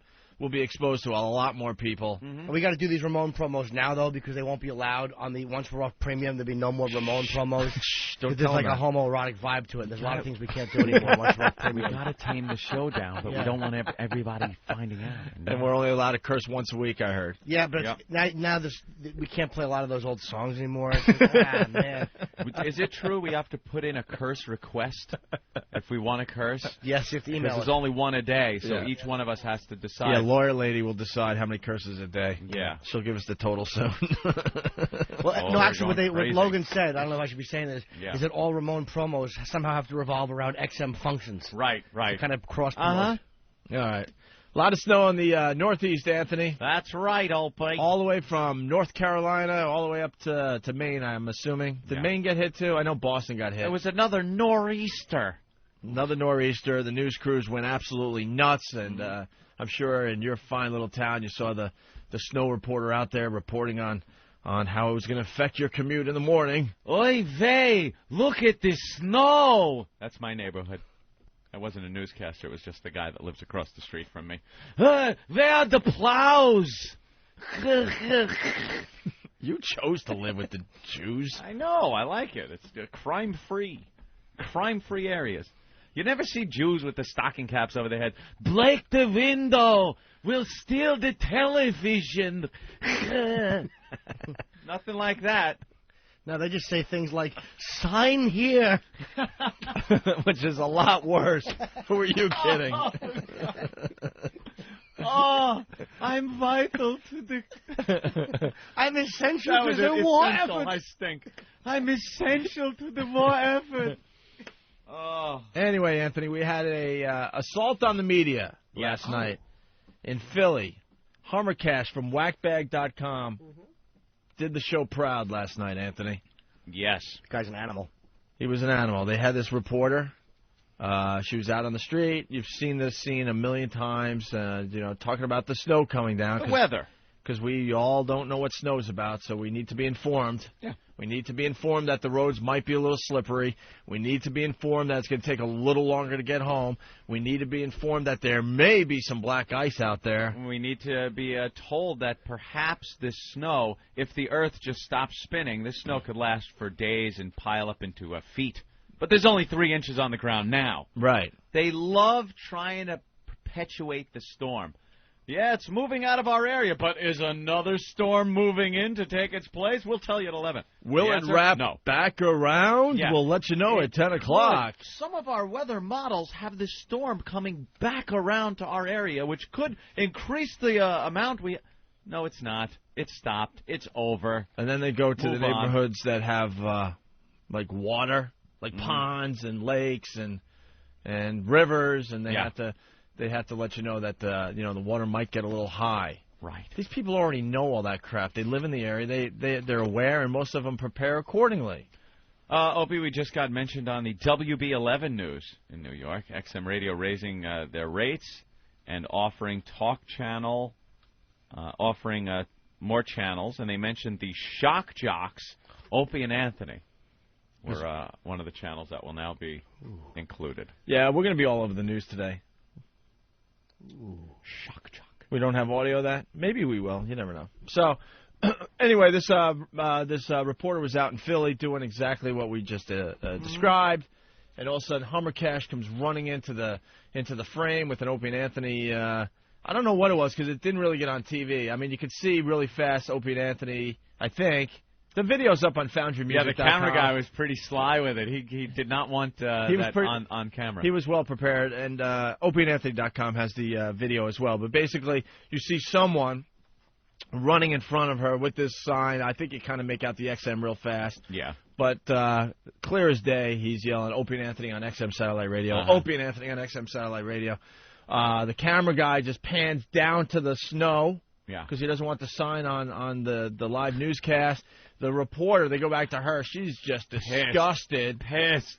And then I heard, and I don't know if we have audio of this yet, after the commercial they came back, and they had to tell their viewing audience that the reporter was okay because they were getting a lot of phone calls from viewers, like, what the hell did we just see? She all right? And it turns out that the reporter is 6 months pregnant. So everyone was very concerned for her safety. Good one, you friggin' idiot. But he didn't touch the reporter. He was just getting on camera. God, would that have been great? Wait, here's Hummer Cash, the one that did this particular assault on the media. That little splash into the snow. Hummer Cash. Somebody dropped a wet meatloaf into the snow. Oh, my God. Hey, what's up, guys? Are you insane? Are you insane? Oh. He was not a very happy person. Yeah, Hummer Cash, walk us through this, because a lot of people out there just don't know how to do an assault on the media. All right, well, I was going to get some Starbucks and saw the news van, so I ran home, got my WOW sticker and sign, and set up a relay guy and a guy to record it, which are two key elements of this. And I just kind of hung around in the cold for about 40 minutes, freezing my ass off, and finally they went out there, and I slowly approached, kind of just, I don't know, just telling them that I was just hanging around waiting for my ride so they weren't suspicious and stuff like that. Mm-hmm. And they eventually went live, and I just slowly walked in front of them, threw the WOW sign up in front of it and yelled and walked away. And the camera guy seemed to deflect the camera. Yeah, as soon as I stepped into the shot, he panned down, and I just tried to follow it with the sign, but wasn't very successful with that. No, but it was a very good assault on the media. And then she got really pissed off, you could tell, when they went back to her. And I guess they had to cut the whole shot short, right? Really? They didn't need, they cut the feed? They pretty much cut the feed, and then what? She started yelling at you afterwards? Yeah, she was like, "You're a real fucking asshole," you know that? She was cursing at you? The what? She was cursing at you? Yeah. Oh, nice. Nice. Pregnant woman cursing at you. And I just walked away, and I said, "Thank you," and walked back to my house. And is it true they, after the commercial, they came back to tell everyone that she's okay? Yeah, she's pregnant. She's pregnant, so they had to, like, go back on air after the commercial and say, hey, look, she wasn't hurt, everything's okay? Yeah, we're going to hopefully get video of that up on Foundry in the next day or so. Someone has the audio of that? The audio and the video, so they got to get it to me. All right, well, this is a developing story, Anthony. Yeah. How great would that have been if she just grabbed her stomach like Adrian in Rocky II? Fell face first into the birdseed. Hummer Cash, great job. Thank you. There he goes, Hummer Cash from whackbag.com, a great Opie and Anthony message board. Let's not forget about opieanthony.net as well, another great message board. These assaults on the media really help the show. Oh, sure. We just don't want you hurting anybody. Yeah, don't hassle anyone. We had a real, like you kicked her in the stomach. Yeah, we had one that went horribly wrong when someone slipped on the ice and knocked down the reporter live on TV. That's still my favorite, though. It was a little icy, the sidewalk, and it's my favorite because it was an accident, but it was damn funny, really funny. And, you know, some people get confused with the assault on the media. If there's not a satellite truck nearby, a lot of these guys are just taping. Yeah. And they'll never use it. You know, the key is to know that they're going live. They're going live. That's when you got to hit them. And, you know, we like having fun with, you know, alternate signs and stuff, but just make sure you get Opie and Anthony and XM Satellite Radio mentioned on the live feeds. Yes, Anthony? I'm just reading instant feedback. Funny they don't report viewers' concerns when an employee forces someone 6 months pregnant to work out in the snow. Yeah, that seems a little odd. They throw her out there 6 months pregnant. Yeah, exactly. In a winter snowstorm. If they were so concerned about her, why are they sending her out? How big is it after 6 months? Huh? How big is the thing after 6 months? You're showing you got a good little bunt there after 6 months, I think. You're definitely rocking at that point. When's the baby due? So, Anthony, here's finally the audio of what happened down there in Philly. Right. Thanks to Hummer Cash. Karen Scullin is live in Chestnut Hill in that neighborhood of Philadelphia. Karen. Hi there. Well, we're not just talking the side streets anymore here in Chestnut Hill like the one you see over there, Germantown Avenue. Excuse me. Satellite radio. Opie Anthony. What a tool. I love it. You hear the reporter, excuse me. Excuse me, I'm working here. Opie Anthony, XM Satellite Radio. Opie Anthony, XM Satellite Radio. Opie Anthony, XM Satellite Radio. Opie Anthony, XM. Kerplunk. Yeah, little buffalo wing with 2 eyes in it. Where is the splat? I gotta hear that again, man. Water breaks, it freezes before it hits the ground. Oh, man. That is really funny.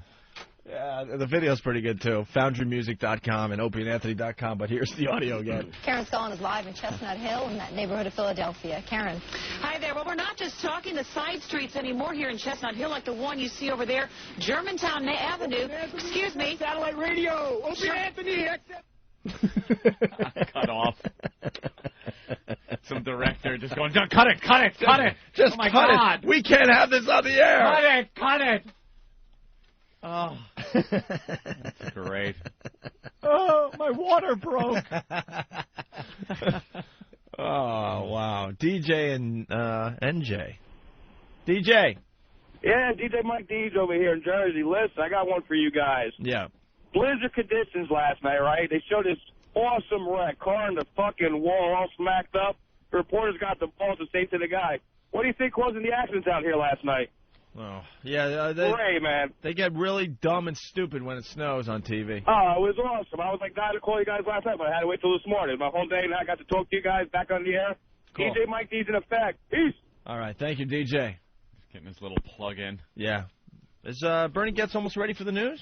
He's reviewing some CDs he's bringing in. He's reviewing CDs. Why? He's got music that he wants to play as well? Or does he have clips? Wait, get on. I can't hear you. Eric, no one can hear you there. Sorry there. That's right. What's going on? He's got some information on these CDs. He won't let us hear what it is, but he's reviewing them out over there. I have complete faith in his choices, and I would play them without even any type of looking them over first. Let's see. 6 months pregnant. It's big enough to make you look fat, but not big enough to keep you afloat, is what Mr. Torrance says. Mr. Torrance. Ben, what's going on?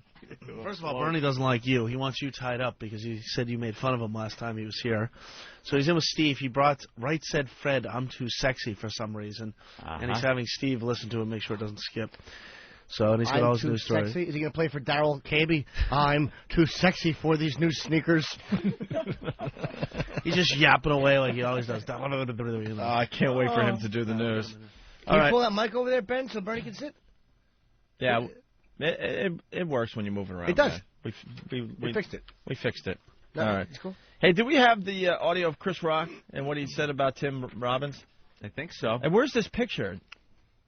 That was just some AP picture that's been popping up online. I don't think any of the papers have printed it. That's Tim Robbins. We all thought he got a good laugh out of what Chris Rock said about him. You got the clip? Where is it? We got the Chris Rock clip. Excuse me. Yeah? All right. Because he was laughing when he walked out on stage at the Oscars. Yeah, Chris Rock abused Tim Robbins pretty good as he was coming out to present. It was funny. It was funny, and it looked like Tim Robbins had a sense of humor on TV. But he was laughing. But someone captured a fine picture of Tim Robbins. And I give credit to Tim Robbins. What the hell? He's got a smirk and a smile on his face. Gives a little back. This is what Chris Rock said about Tim Robbins. That's 2 for the Aviator. So if Howard Hughes were here right now, he wouldn't shake hands with anybody. When our next presenter is not dazzling us with his acting ability, he's boring us to death with his politics. Please welcome Academy Award winner Tim Robbins. Come on. Now, he walks out, he's smiling, kind of looks over at Chris Rock and gives a little acknowledging nod. Yep. And what we didn't see was what this picture shows. He's holding the envelope as he's walking out, and behind the envelope, kind of in front of it, to the side of the envelope a little bit, he's flipping Chris the Bird. As he's walking on stage. As he's walking with a big, grin on his face, like, hey, Chris. Fuck you. Fuck you. Right. I also noticed, that line should have killed, because that's just a really good line. And it's just a polite laugh and applause. I didn't notice until... A lot of people agree with, Tim Robbins. But listen again. That's 2 for the Aviator. So if Howard Hughes were here right now, he wouldn't shake hands with anybody. Joke gets funnier and funnier. When our next presenter is not dazzling us with his acting ability, he's boring us to death with his politics. Please welcome Academy Award winner Tim Robbins. Come on. You hear how it's like barely? I'll tell you that would have got a big laugh if you would have said it about Charlton Heston or about any other known conservative. They would have went crazy about because it's Tim Robbins. They didn't want to. I'm sure this picture will be up on whackbag.com and opieanthony.net and the rest of the fan sites. But it's a great picture, though. It really is. He's got the old Sarandon tickler sticking up at his ruff. It looks like he's searching for the G-spot, right? Little come hither. There. Come hither move, and the girls go nuts. All right. Old golf ball eyes. All right, Amp. Should we take another break to catch up a little bit? All righty. Why don't we do that? What? What else? And then what? Then what? We're coming off the premium channel? Yes, we are. When? April 2nd? Yep. Nice. Wait, don't play that song. It has dirty language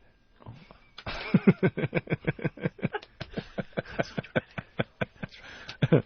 We could play. You know what we didn't play yesterday? If we want to continue a little longer, what Robin Williams did on the Oscars last 2 nights ago. What? I don't remember that. Why are you laughing? Pat from Hunaki remembers a part of the Rocky movie. Yeah. Says Rocky was great when Adrian spontaneously aborts in the pet shop and Butkus eats up most of the little fella and then uses what's left to feed Cuff and Link. You get all the names right, too. Yeah, you got all the names right. Very funny, Pat. 20 minutes later, he just popped in the DVD and fast-forwarded. Yeah. That cheater. Robin Williams, they were going to censor. He actually had a really funny bit idea I know he wanted to do about making, because they were talking about SpongeBob SquarePants being gay. So. And he had a great line of other characters that had afflictions, and of course ABC. Oh, is this it? He did it? This is it. No, it's not, Eric. Eric. It's sort of Hawk. It sort of is, but what happened was they censored him, and that's why he walked out with the tape on his mouth. Yeah, he was going to do a whole thing on, like, one of the instances was olive oil. Olive oil was Popeye having anorexia. Right. And the censor said there's no way you can go out there and make light of anorexia. Not in front of Hollywood chicks. Of course not. And then there was another line that would have killed, I forget it now, but that they didn't allow him to do it as well. That's what network censorship. That's exactly what we've come to. It's not an FCC violation, but some twat in practices and standards thinks it's offensive. Bravo! That's what I've been yelling and screaming about that for years. Dude, I dealt with it on Comedy Central. Everyone's focusing on the FCC, the FCC, the FCC. They're not the real problem. It's the owners of these radio stations and it's the sponsors of these radio shows that have a much bigger influence on what you hear on radio and TV than the government and the FCC.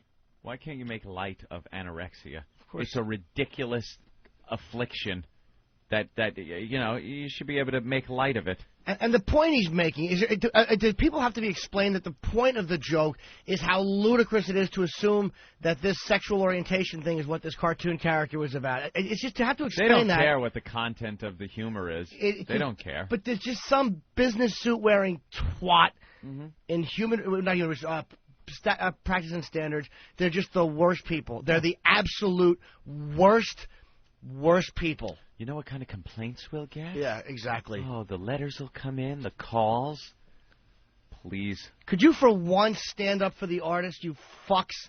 Could you for once say, hey, it's all right if you say that? It's not, let somebody be offended, too bad? All right. Little bone-thin wrist picking up the phone to complain. Yeah. Ribs showing. Oh. Here's something for anorexia. You hate yourself.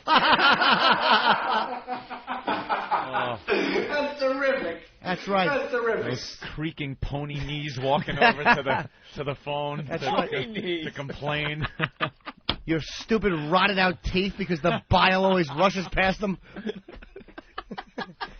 Oh, that's great. That's pony right. knees. Yeah, they got them big pony knees. That's going to make me laugh all day. Pony knees. Oh. All right, here's the story, Anthony. My knees are fat. And little Jimmy.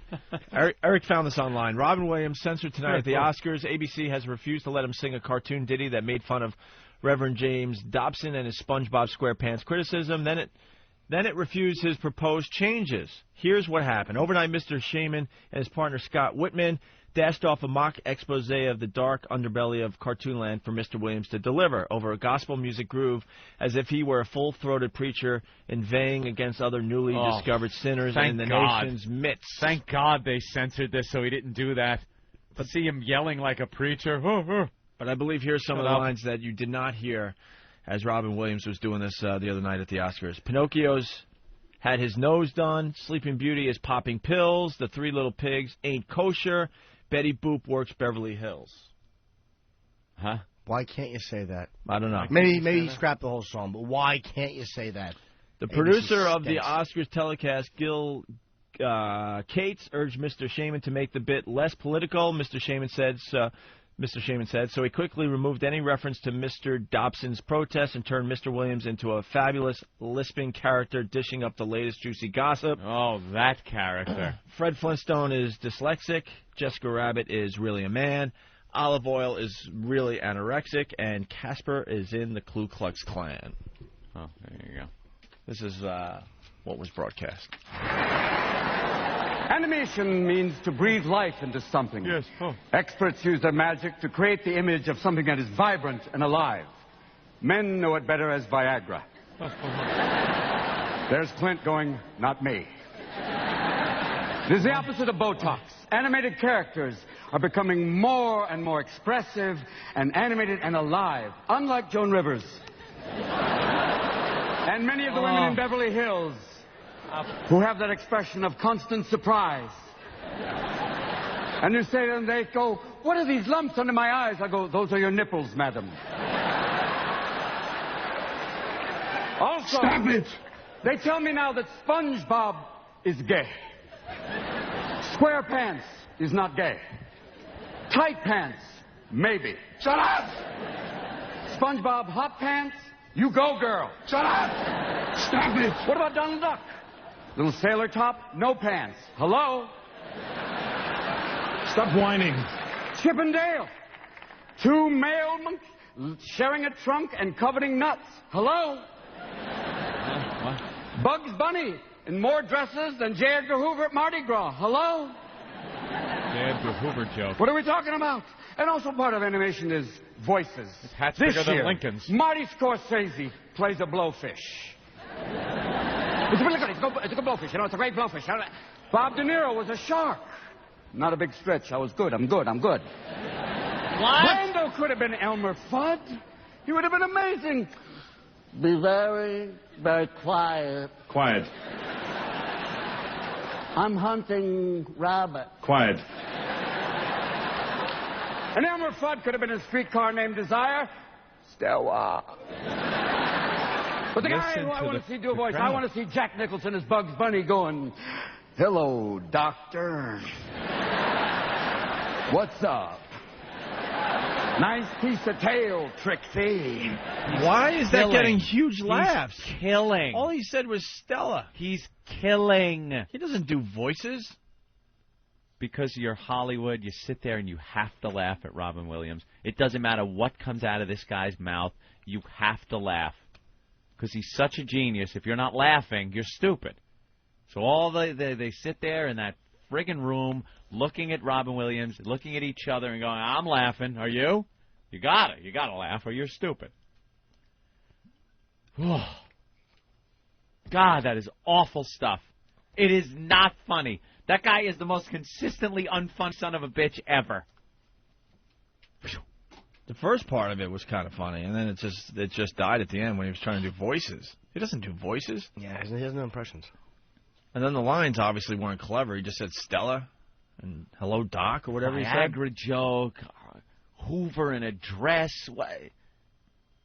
It's just hack stuff. It's hack stuff. I understand, Jimmy. You might, don't burn any bridges. No, I like him. I have a very strong affection for him. I like him. Okay. The only guy that was nice to me. Of all those dumb celebrities. Robin. You touch his arm. No, just call him Rob. But I wouldn't have to. He would go, oh, here, and hug me and take a picture. Let me hug you. Oh, this is nice. He has the same manager. Oh, is that it? He has the same manager. Same manager. I have the same manager as Robin and Billy Crystal. You think after Billy Crystal snubbed me for that photo that I would have just sat on my hands if I didn't have the same manager? I'd still be screaming about that every morning. I was a trooper. I was a good egg. Well, we'll play this little cartoon thing as we go to break there. Why did ABC do that, though? What is wrong with these practices and standards people? If you're listening and you're one of them, please just die of cancer. You contribute nothing. You're not important. Your job is meaningless. You're just a diaphragm. You stop funny things from getting through. I was going to say, it's hard enough to be funny, and then you have to worry about, these people over your shoulder. Make it even harder to do your job as a comedian. You want to know where they're awful? Comedy Central. The practices and standards people there they're awful. It's all the ideology you can't talk about. We couldn't make fun of domestic violence. Don't talk about that. And it's like, these are not FCC. We're not giving this is cable, but we're not even cursing. They're making rules of their own. You can't offend people. That's the world we live in now. You know who was great? NBC. They were great. As long as it wasn't too much. Like, they asked me to take out some kind of like a pseudo-rape reference. I'm like, yeah, I definitely, understand that. Didn't you, I remember you saying some kind of rape reference on NBC. It's possible, but like when I did the last Comic Standing set, when I went out there, just for the after I was already out of it, they just did the three of us performing. The guy, of course, it was a guy who went over the set. He's like, no, that's fine. He goes, yeah, that one might be a little bit because it's in prime time. I'm like, no problem. That's what standards and practices should do. Yeah. Anything that's blatantly like, take it out. Yeah. But no, that's not what they do. They throw their own little ideology, their own little political views, their own little sensibilities. You contribute nothing.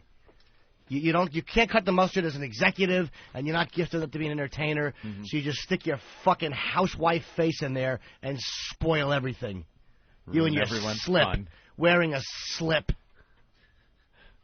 Ladies and gentlemen, Bernie Getz is ready. He's ready to come into the studio. Bernie, we'll have you come in after the break. Wait, no, just... wow, Bernie is prepared. Bernie's very prepared to do the news for the Opie and Anthony program. All right, Bernie, we don't want to give you the big intro yet. Just hold on a second. Wait, it's because we're going to play this, then we're going to take a break, and then we're going to come back with Bernie. How's that sound? Doesn't Bernie look exactly like he did back in the old days? Same shirt. You take care of yourself. He wears the same effing shirt every time he comes in here. You take care of yourself, though. Well, what happens if you eat a healthy diet? And I don't know how you vegetarian guys diet. Absolutely. Absolutely. By the way, I brought some apples this morning. You did? Kind of apples. Where are they? Who the hell's going to eat an apple from Bernie Getz? I hope they're good ones. What if it might have acid on it? That's a good thing, right? Okay. Or you could, right? Where's the apples? Sure. All right, yeah, go get the apples. I'm going to play this, Anthony. All right. I really want to just take a break here. Bernie, oh, Jesus. All right, listen to I hope this. they're hard and crispy and not soft and pliable like KB's legs. The Subway Vigilante is back in the studio. Atrophied apples with little shoes just hanging off them, uncuffed, unscuffed. Not a mark on the bottom of them. Thank you. It's a Macintosh. I'm allergic to apples. I don't eat apples, I swear to God. I eat bananas. No, Bernie, I swear to God, I'm allergic to apples. I cannot bite into that. Wow. Who wants one? The last person. You want one or you want? These look like... Fuji's. These are Fuji's. These look like... I think they're called organic apples. Deli downstairs? Fuji's. No, these are not organic apples, but these are Fuji apples from the Korean deli downstairs in my building. Are these going to be mealy? I hate a mealy apple. From the Korean deli downstairs? Yes, they have the best apples in Where the hell is it? There you go. I feel sorry for your mother. Including the... Where the hell is the Korean deli? No, by Bernie's place. Oh, by Bernie's place. And the human race. I feel. My sister said she felt sorry for everyone born in Russia in the past 300 years. Who doesn't? Who hasn't thought of that, like, every day? My heart is cold. Yeah. Your heart is cold as Russia. This tastes almost like a pear apple. It's very good. It's got a nice flavor. Yeah. Well, they're sweet. They're sweet. The best apples I had was out somewhere in Colorado once. Really? They tasted like cherries. But these are about the best apples in Maybe New they York. were cherries, Bernie. Yeah. These little teeny red apples with stems in my ice cream. Yeah. By the way, there's no real good news going on today. A little slow. What I want to talk about is possible bombings in Iraq and then the gates in Central Park. That's fine. Corny, artsy-fartsy thing This called is the a gates. tease. All right. This is the news tease. All right. Well, whatever. You guys, do your stuff and tell me when you want. We got to take a break, but when we come back, Bernie, we'll talk to you a little and then get into some news. Okay, or whatever, and then you can throw me out. How long am I going to be here? You are welcome as long as you want. As long I as like I the behave. Bernie. Yeah, we love the Bernie Getz visit. So, but first this, Anthony. All right. Oh my God, it feels so good. Oh yeah. Oh, slow down. Oh yeah. Oh yeah. Who's your daddy? Who's your daddy? Oh my God. Oh yeah. Play with my balls. Play with my balls. Oh, that feels so good. Yeah, just roll them around in a circle. Oh my God, I love it when you. Uh-oh, slow down.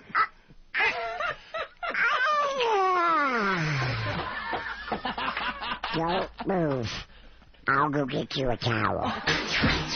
Learn to play poker with the Opie and Anthony Show.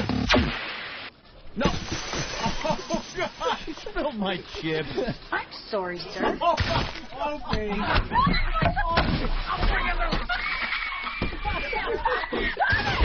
Now clean it out! That's right. Be a poker player, just like your father. The Opie and Anthony Show. Are you happy now, Opie? Are you happy? M202. The Opie and Anthony Show.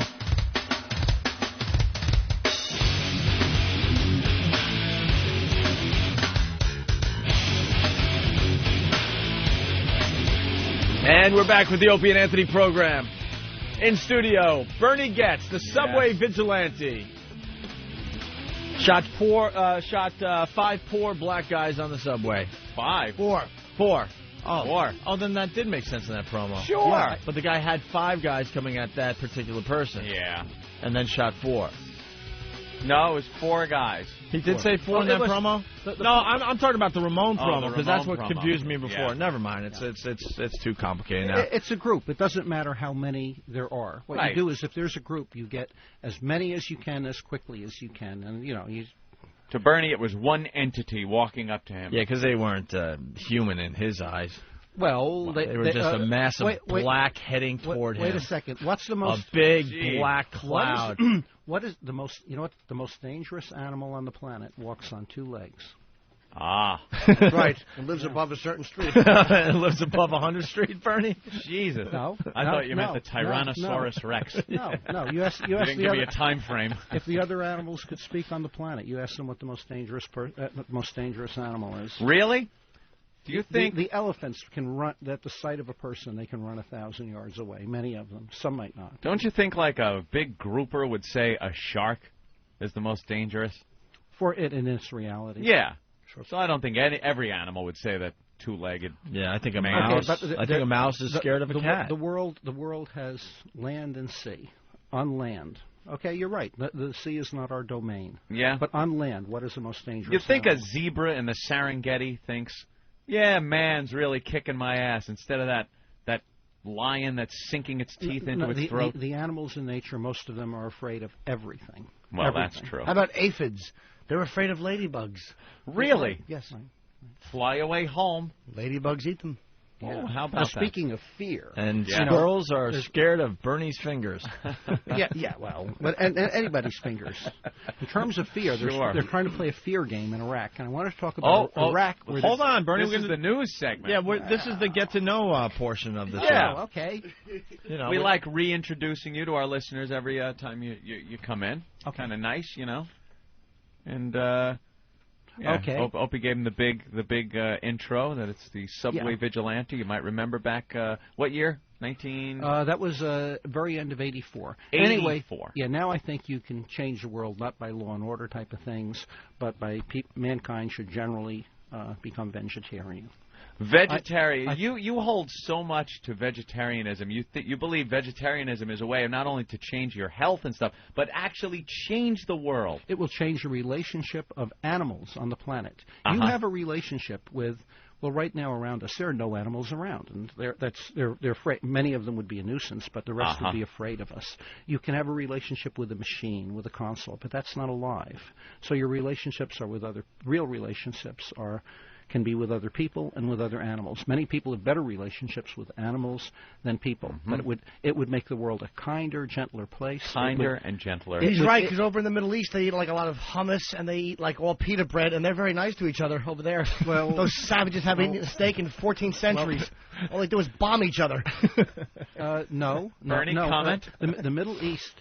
imports a great deal of lamb from Australia. Lamb, and the on my dreaded website, lamb. Well, yes, but you know what they do is they grow these sheep for 5 years, and their wool-bearing years, and at the end of their wool-bearing years, they are shipped under miserable conditions around the world, and then like they might slaughter them individually in countries like that where you buy a whole sheep or goat at one time, or they go to places where they make them into sausages or whatever they do. And if we weren't doing this, it would be a better world somehow. Definitely, if we would treat the animals better, and we'd be healthier.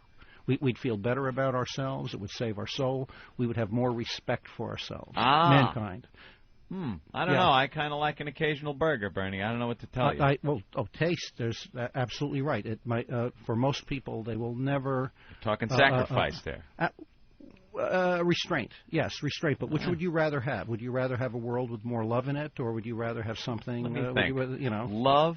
Big juicy burger. Yeah, love big juicy burger. I'm going to opt for big juicy burger. Me too, because you can always hold some hamburger meat and fuck it. Okay, that's the attitude. You see, you don't know love in the world. Love is a rare thing. Should not be. There's probably more love in the animal world than there is in the people world. Yeah, there is. Yeah, you think? Like lions with their young. Absolutely, they're very nurturing.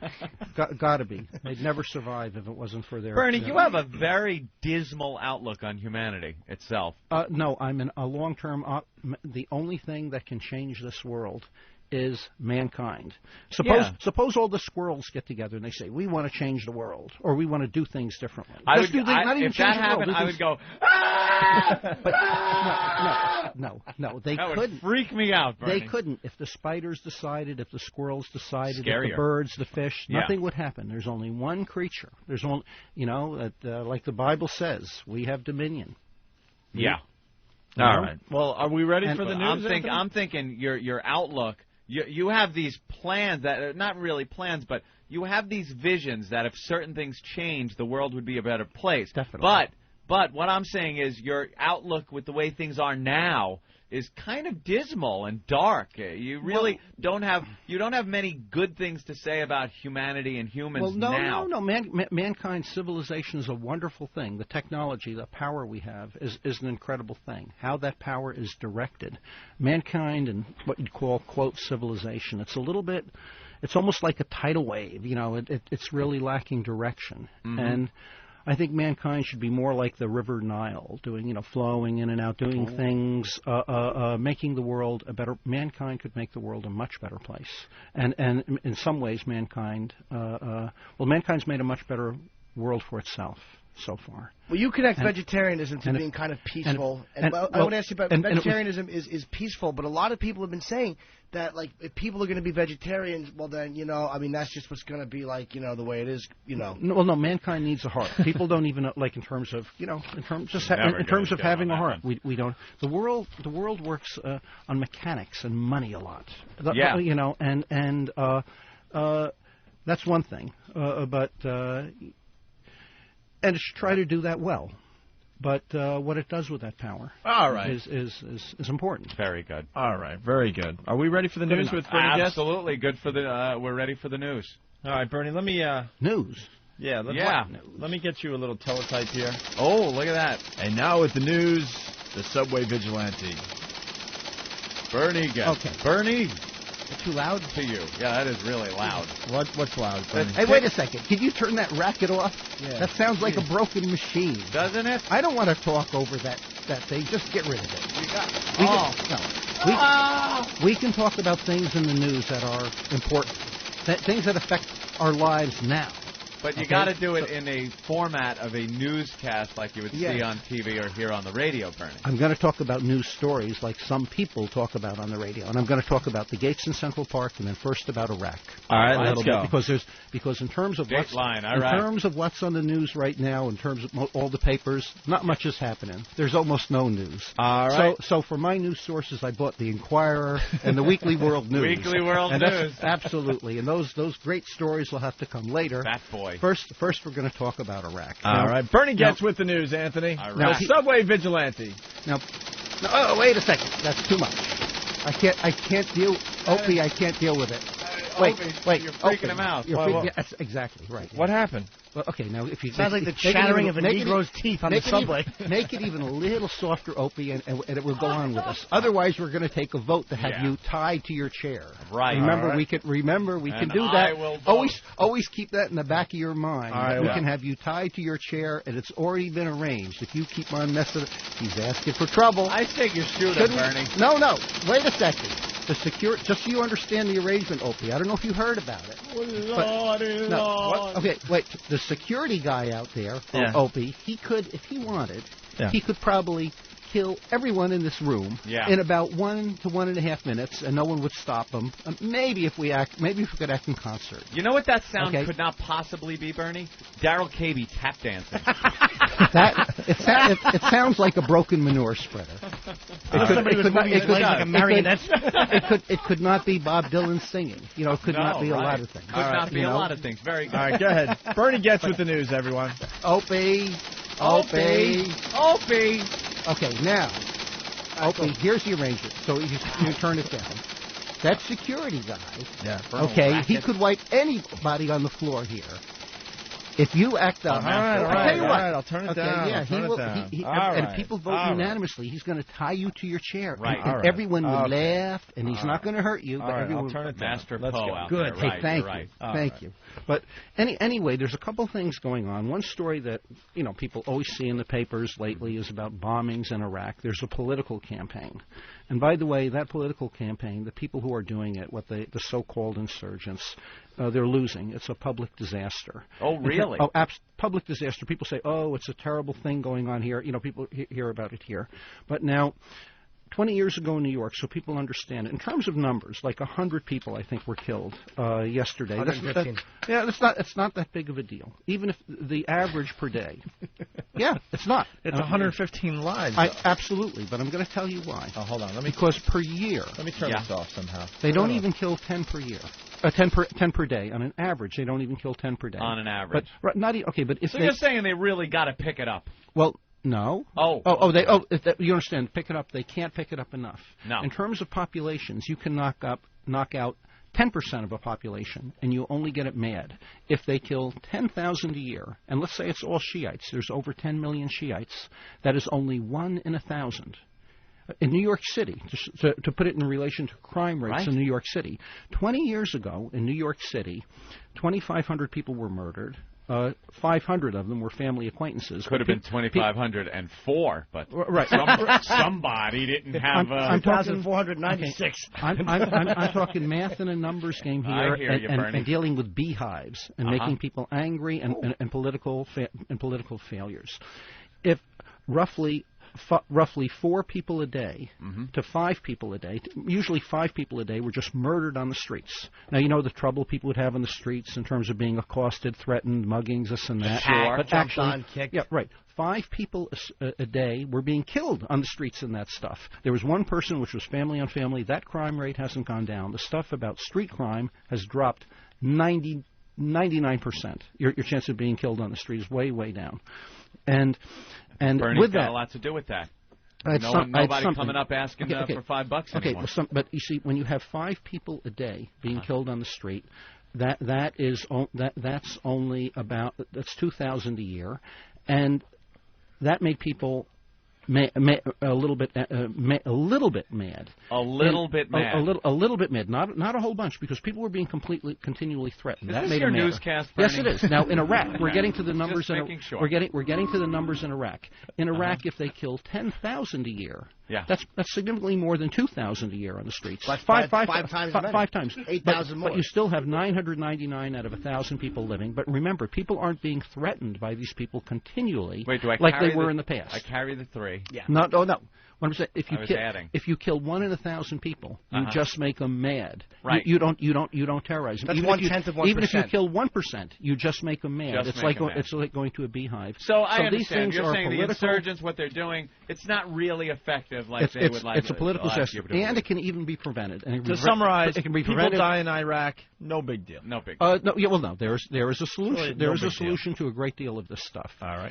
And that is you need that's in the long run. You get bomb-proofing. With bomb-proofing, you need barriers and cells. Bomb-proofing. Now, there's two types of bombs. People carry bombs, and you can put bombs in cars and trucks. If you have all waiting areas in You ever Iraq, hear of the dreaded Munaki bomb?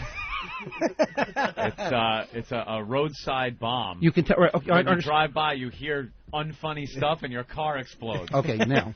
And a little piece of it falls off the right side. All waiting areas need bomb protection. Here's how it is simply and cheaply done. Yeah. You have barriers on the outside to the streets, just a barrier, a wall, so they can't get you with car bombs, truck bombs, a crowd that is waiting. And then, in the waiting areas, you need little cell areas where people are separated in areas no more than 10 per an area. It doesn't have to be a closed room, just little walls. How about 12 there come can up? be benches. 12 come up. Can you put them in if it's a 10-person area? 10, 12, 15 whatever. maybe. You've seating. I say. But if you separate the people, a person carrying a bomb can kill no more than 10. Bernie, are you stealing this idea from Israel? No, I saw the wall that they were building on the side of the road in Israel. If one of the things they say that these insurgents are truly worried about, that once the Iraqi government takes power, that they will ruthlessly suppress the insurgents. And if they use the same techniques as Israel, that's fine with me and the rest of the world. I think so. But bombs can go off anywhere there, in any government waiting area, in police waiting areas, if people are applying for jobs, and in churches. They may have to have in front of their churches How about or mosques. B-52s full of soy milk that can strafe the crowd, raining wonderful soy milk on them, and they'll be all peaceful. That's the right message. I don't think that the right message. I don't think we should have commerce in meat and live animals or meat between nations. You don't even know the rules that are. No, I don't. You shouldn't be able to trade in meat. I think it's bad. You don't know the background. I think it's. You get the mad cow disease. Right. Well, yeah, What do you think of the mad cow disease? Pretty nasty stuff. Well, it's not my problem. I don't. You never heard of mad broccoli, right? This is right. Yeah. Even though you can if there's crud and smeary stuff on broccoli, it can make you very sick. But that's more perturbed. Right, than actually mad. So why don't we move on to the next story? Oh, yes. Right, next story, Bernie? Other stories, and this is before we get on to the weekly world news. All right. Okay. It's so loud. That's fine. That's what we got for the newscast. Yeah. No, put her down, please, Opie, please. The gates in Central Park are falling down. What, Bernie? What? The gates in Central Park are falling down. Oh. The gates are falling down, yes. The gates are falling. Okay, now something I normally wouldn't care for, but they had this thing, these great big orange gates all around Central Park. For the past 2 weeks. Really? I guess you missed it. Yeah. Okay, I went there. They should have covered that on the news or something. Yeah. Well, no, they did have it on the news, and I think generally I wouldn't spend money on that. And I went up there and I saw it rather reluctantly. I was dragged up there one day by somebody. I normally never go north of 23rd Street. That's way up north. That's a good practice to. I had a rental car for a few hours that I wasn't paying for, so we drove up here and we parked it and we looked at it for an hour, and it was kind of cool. Yeah. And it cost $21 million or $20 million. To go look at it? No, that was free. Free. And they're in the process of tearing it down now. And I think they should keep it up at least a few more weeks. Now, why, Bernie? Because it would cost no more money to keep it up for a few weeks. I would not have put it there, but it would be good for people would like it. I think it would be good for tourism, and an easy way to keep it up there. They've already taken down a little bit of it. Is the mayor should just ask for a delay for a few days, and then ask the city council to vote. Ask the city council to vote if they want to keep it. A few weeks or a month. You know it's going to take up to 2 weeks just to take it down, though. Yep. Well, what they're not going to take it all down today. It's too big of a project. There's 7,500 gates. They're leaving one gate up for people just to walk back and forth through anyway. And the weather's bad. Now, I'm not saying keep it up permanently. I wouldn't like that. But it would be great as a tourist attraction. The mayor could, if just the mayor asked, say, the weather's so bad, temporarily stop demolition for a couple days. And let the city council vote on it. And if the city council overwhelmingly votes, let's keep it a couple more weeks or keep it through March. Isn't it really Christo's whole idea? And shouldn't he have some say if his work of art stays up long enough? His agreement was to take it down. Now, I myself, I didn't care for it that much, but I saw lots of people liked it. It's a big game thing for adults. Like you can it's about the space is about 7 feet high. You can walk under, so adults can walk over it, and I think that women actually may see colors differently than people relate to the world. I think than guys, and like someone saw black and blue in the mirror when they don't listen. There'd be less of that if there was more vegetarianism. That's right. Less domestic abuse. Yes, less. Because they can't answer back when they're chomping on carrots. There'd be less bullying in the schools. You know? A lot of people have said that's not true, though. I've gotten emails where people were saying that bullying is attributed because of vegetarianism is a totally different issue.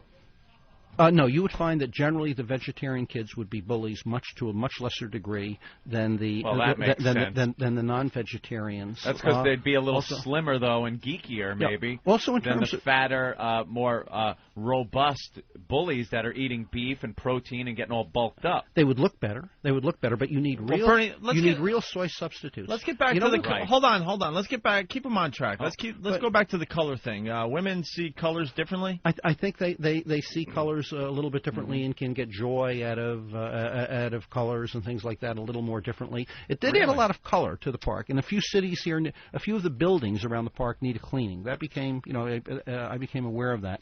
Also, the snow, by the way, has been quite clean in New York City the past several years. The air is cleaner. Yeah, but anyway, big piles of sooty snow on the side of the road. I think you're right. Right. So the city is getting better. People were willing to live in the city 20, 30 years ago, 40 years ago, when it was grimy and the air was much dirtier. So there's a lot to be said for the city, even though the city is colder. It's more mechanical. It's too money ties up everything. Now that it's become a more desirable place to live, it takes money to be almost anywhere in this city. Well, unfortunately, it's just the way of the world, and there's nothing we can really do to change. Well, yes, there is. Oh, I thought Yeah. Hand out carrots. More good. That's part of that, but more good building is needed. They need the World Trade Center site needs to be rebuilt differently than the official plans. As a matter of fact, that may be the official plans. Maybe on the way out. Maybe there'll be better plans. Have you heard that? Well, there's little buzzes going. It's not a squirrel telling you. There might be. There might be things in the Wall Street Journal. If people want to see a good plan, can I plug a website, not my own? Bullet.com. Okay. It's. I'll say it and then I'll spell it. Okay. It's all words. Make NY again.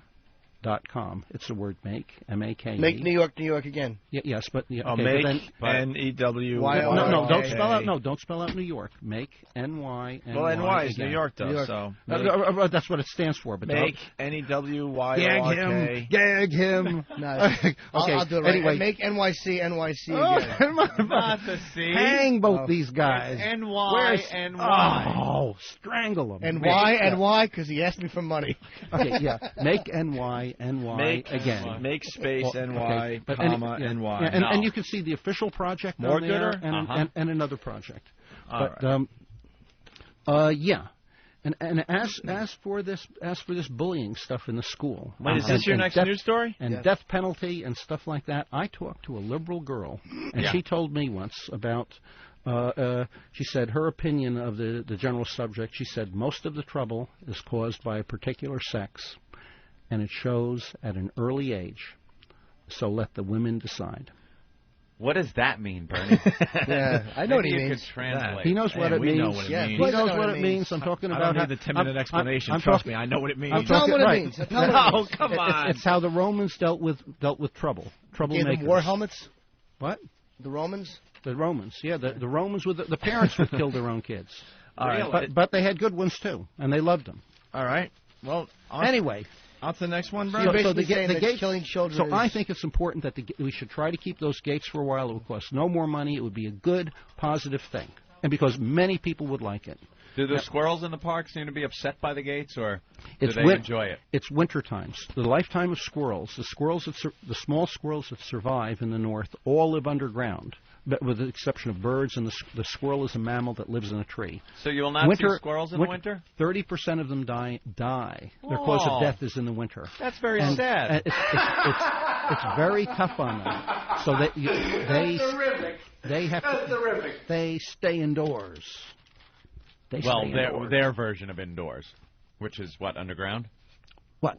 Squirrels? No, in the trees. And it gets very cold in the trees. Once you get once you get about 60 inches underground or a few feet underground, the temperature is always about 60 degrees Right. even in the wintertime. So the rats in the city, they don't go through what the squirrels go through. They're totally different lifestyle. There's almost totally like a different squirrel reality. holocaust going on in the winter. Absolutely. That's a lot of dead squirrels. Absolutely. So why does squirrels just go underground? Makes Where a it's rack look like a picnic. Why don't they just go underground where it's warmer? The squirrels. Because they go up in the trees. Why? For them, safety is the trees. Safety and security is the But trees. if they're going to freeze, what I'm saying is why don't they just Okay. adapt? Well, for starters, in New York, there are rats underground. In a fight between a rat and a squirrel, the rat always kills the squirrel. Why Always. would they fight? Really? Yes. Why Yes. would they fight? Because the rats are willing to eat the squirrels. The rats. Let's not say all the rats, some squirrel rats. had a little revolver and actually fired at the rats. Could he possibly get away? Absolutely. Yeah. But 4 rats came up and asked him for nuts. with a revolver, a squirrel could. Are the black squirrels tougher? Right. No, probably the most aggressive are the red squirrels. Better dead than red squirrel. Right. Yeah. I hear you. In music news, in other news, Hold there's- on, I got music news. there snippets for you. there ain't no music news, so you can play some music because who cares if Hujah Baboos is he's dating this girlfriend seen on the beach with a bikini. Yeah, and, who cares, And somebody right, and You listen to the rap music? and he died of an overdose in his bathtub. Who cares? And who cares? Yeah. But in honor of these people who died last night, why don't we play some music? Who died last Some night? of that music we had there. Or you want to BS some more? Who died?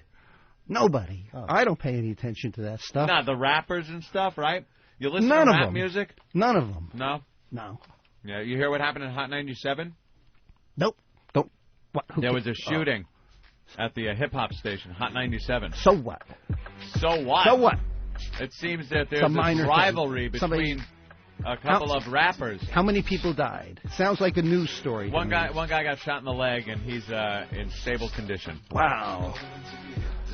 Should have shot him. Should have walked up and said, "You don't look so bad," and I shot think him again. I'm more concerned about the animals that were washed out to sea by the tsunami a month The ago. animals? That's right. That's not nice calling the fine people of Phuket animals. Look, somebody shoots somebody in the leg over an argument. Who cares? Who cares? I got the Weekly World News. It was the bodyguard of 50 Cent, though. You know who 50 Cent is? Nope. He's a rapper. Nope. I can make two telephone calls with him. With 50 Cent. Right. This is him playing right now. You like this? I think in this, all this music, the black music has become lost in the past 20 years or so. It used to be melodical about love. Blacks were known for good music. This is all like aggression music, about tough music. Right. I got my 45 loaded, my Uzi here, and all that kind of Bernie rap. BS. No, that's BS. You know what this song People- needs? No. Little gunfire. You want to play some decent music? Play a cut of that stuff that I brought here. Why do you play one of those cuts? It's a totally I don't have different thing. I honestly don't have. Oh yeah, wait a second. Give it to him. No, you got to put it right here. It's right by you. Put it in the thing. Oh yeah, give me your music. Oh, you brought in music? You burned it yourself? No, that's an old thing. It shouldn't skip. Just play cut one of them. The house next door got minute. bombed. It's a minute. Well, the house next door got. Wait. Do you burn discs at home at all? CDs? I never listen to music. Never? But I might start again. Look into that. Music is soothing. Yeah. It's calming. What is this, Bernie? Enya? I don't know. This is a minute and a half. A minute and a half. Just be quiet. Just be quiet? Yeah, why not?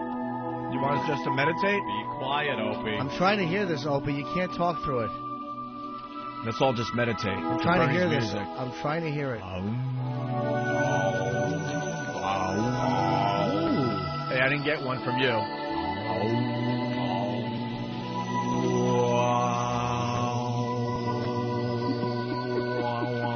I like it. When does it kick in, Bernie? Yeah. Does it kick in? It's meditation music, Anthony. Bernie makes love to squirrels. This is nice music to lay on a table and be jerked off by another man to. I don't think so. It's soothing and calming. Bernie shoots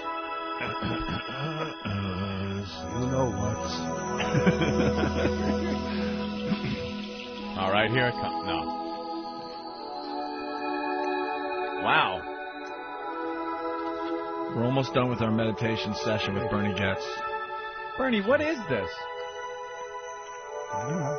I don't know. He says, I don't know. It is relaxing. Yeah. This is where you like lay on the bed and kind of picture yourself on a beach. Right. Oh yeah, you can. And if you're lying on a beach stoned, you got to watch out because you can just get so into it being warm, you can get sunburned to a crisp. Really? You can, right? Especially if you put oil on you and you don't turn over and you spend too much time in the sun. Oh, it can certainly be a problem if you're fair skinned because I'm fair skinned. Yeah, if you I'm known to burn. Yeah, a good idea is to smear yourself up all with that lotion. I'm Irish. Irish maybe people have always a little burn very just, easily. Just sitting in the sun, it's real mellow. It's You want to keep yourself as white as possible. It's right. like, especially if you're living in New York City, right, Bernie? No, and then and then also jumping in the ocean. That salt water really cleans you out. Oh, really? It cleans the outside, doesn't clean your inside. Thank you, Captain. You can't drink it. For the inside, you got to go vegetarian. As Bernie gets his next news story together, Anthony, I think he's doing the news. I don't know. Here's another selection that Bernie brought in you today. brought another song in, Bernie? All right. No, not that. Hey, that's the wrong one. Kick it, Anthony. What's no, this? That's you got the wrong one. I can't. He's got the board. It says track 2. No, stop. Kick it. That was track 2 on that other. Betty Davis Eyes. Plays Betty Davis Eyes by Kim I don't know Carnes. where your music is. The house next door you got somewhere, right? Oh, yeah. No, I didn't get that. Here's the next selection from Bernie Getz. Yeah. Everyone do the clap thing. Not yet, Opie. Everyone, now. Not yet. Oh. Let's sweet surprise. Her hands are never cold. He's got Daryl Davy legs. Dangling like turnip roots. She's pure as New York snow. She's got Betty Davis eyes. Just dragging lazily along the floor. Wow.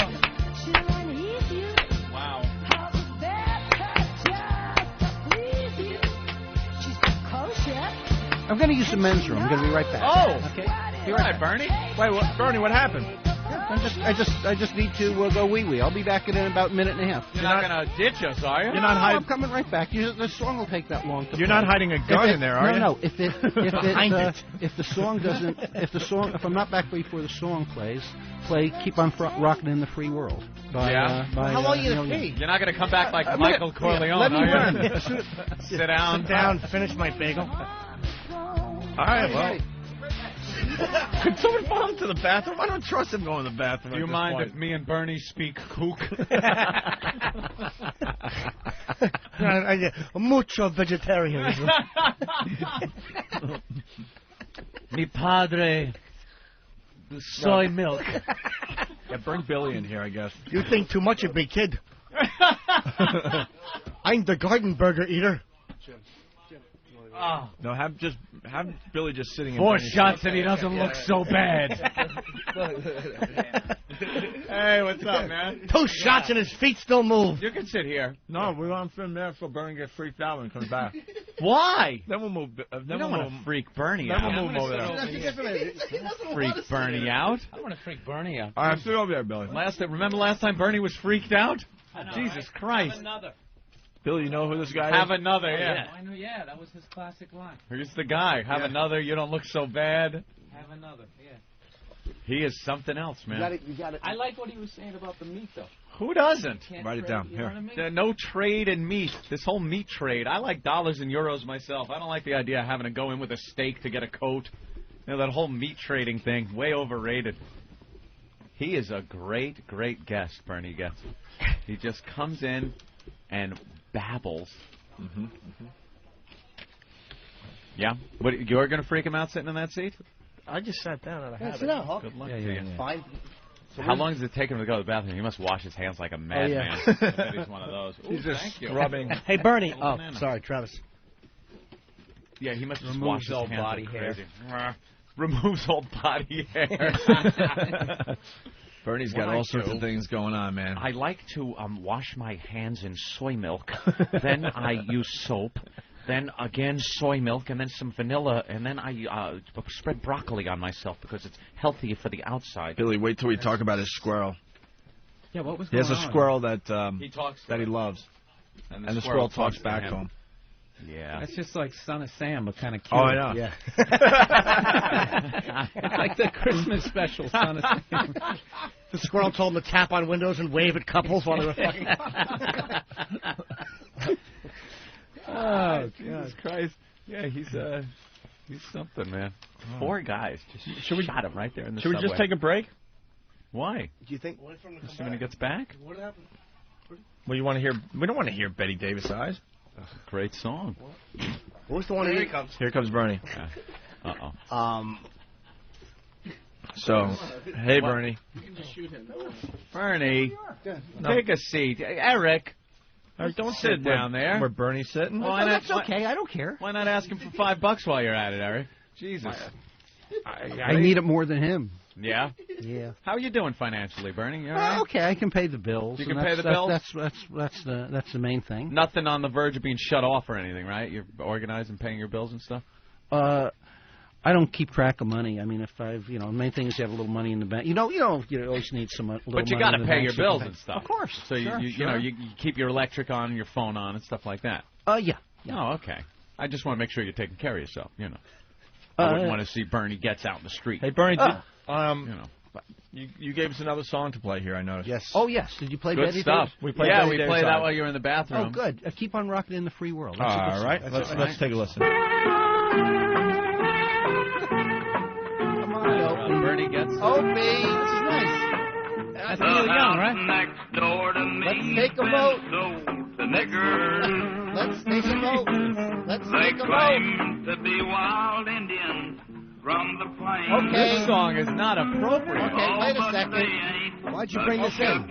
I didn't bring this in. You got a demo? Let's take a vote. How many people think Anthony should be tied to his chair? Anthony. That's I'm Opie. sorry. I mixed up. Anthony. Wrong millionaire. Do you think Opie should be tied to his chair? Absolutely. Okay, that's one.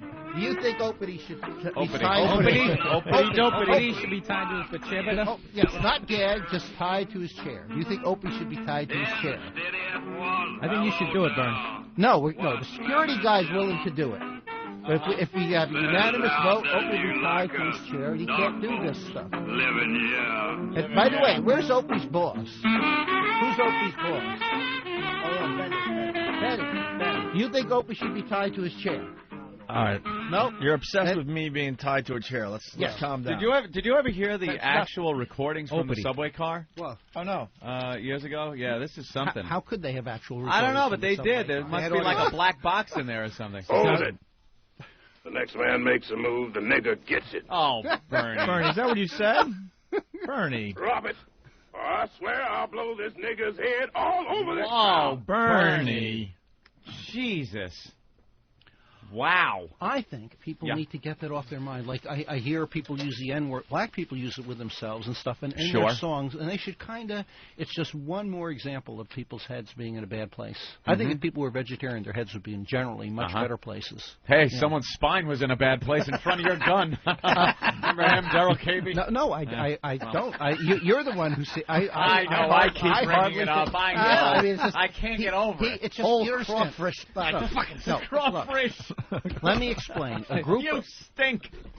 A group of people get shot. Right. It's normal in shootings, pistol shootings like that. 1 in 5 people die. You shoot a group of people. Some are going to walk away from it with minor injuries. Some are going to get killed.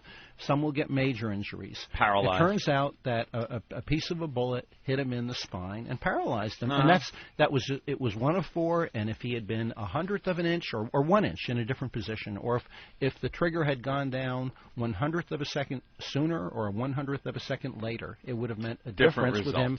For him, tremendous effect. Hey, how about they didn't come on the train and ask you for money? Or how about that? Right. Right. And everyone would have been fine. Well, they could have gone to college and gotten a career and. Well, I don't know about that, but there was a real problem with street crime. Yeah. And just so people know, what the people are putting up in Iraq today is really not much worse than what we were putting up in New York City 20 years ago. And again, they didn't have to put up with the daily intimidation and fear that the public puts up. They get whammed with these big bombs occasionally, but it falls flat on its face. So, all of a sudden they're smiling, having a good time, and they're blown up. Instead of in New York 20 years ago, you were walking around in fear, so it was worse New York 20 years ago than Baghdad today. Probably the resentment, right. And if they're trying to terrorize the population in Iraq, it's just totally backfiring. I remember, you know something? You bring up a good point, because I remember years ago driving down the LIE, and a roadside bomb blew up and took out like 20 cars on the LIE. No? No, that was just Harry Chapin driving. But again, I think it's a little worse. Again, you kill 1 in 1,000 people, you just make them mad. Even if you kill 1 in 100, you make them mad. Mm-hmm. That's 10%. You make them madder. You kill 1 in 100, you make them madder. All right, let's get on to the next story. All right. What? Oh, next. No, it's over there, Next Bernie. story is news stories. Yeah. My stories? And then... well, okay, I don't know. There's because nothing's happening. I just bought the Inquirer, the Weekly World News. It says here that... Well, there's a lot happening in the news. What about the Michael Jackson case? Well, I don't care. What about the Oscars? I don't care about What about that. the Oscars? I think the Oscars, there are a lot of good movies out there. It doesn't matter if they win the Oscars or not. I saw that movie, Aviator. I think DiCaprio did a good acting job. I think they maybe should have given, like they sometimes give Oscars to people, because the guy who did that movie, Scorsese or something, he came out with Scorsese? whatever it is. You know what I'm talking about. I don't know who you mean. Well, it's somebody. What's his name? The guguy who came out with the movie Aviator. He did a lot of good movies. What's his name? Yeah, what's his name? I don't know. I'd have to read one of the papers here to be able to. I still couldn't pronounce. I think they called him Marty. Scorsese? Right? Yeah, that. Scorsese. Scolati? Marty... Something. Wait, what's his last name? Seriously. I don't know. No, Bernie, you're educating people. What's By his the last way, name? a good movie that I saw, a documentary, real interesting one, was called Hotel Rwanda. And it wasn't that popular. When I saw it, the movie theater was empty. It was about the genocide that occurred in the African country called That's why Rwanda. it was a good movie to burn. Wow. That was a comedy. Bernie's ultimate dream. Life. Yeah, it was a good He movie. thought Adam all right. Sandler was going to be in it. People, in terms of... You're looking for those outtake bloopers at the end. In terms of modern history, people focus... He dropped a machete. People focus on World War II. They focus on the extermination of the Jews. In that country, 1 million people were wiped out in about a 2-week period, and it shows how it can happen. It was very scary. If you're interested in talk radio, remember on the talk radio there, they had the government actually telling people, go out and kill the cockroaches and stuff like that. And it shows how easy it is to take over a third world country. The person I saw it with, one person said they had a good impression of the French, because the French were the last foreign troops to leave the country. But what it turned out in that how the country was being supplied with weapons, they bought millions of machetes at 10 cents each from China, and they were being sold for 15 cents in the country. Steel blade, stainless steel blade. That's all you need. With a wood handle. But then for the government, there was a small section of the government. All they did was supply them with military equipment consisting of guns, ammunition, two-way radios, and jeeps. And with that, you can, with a bunch of thugs, take over a whole country. And it's a scary movie.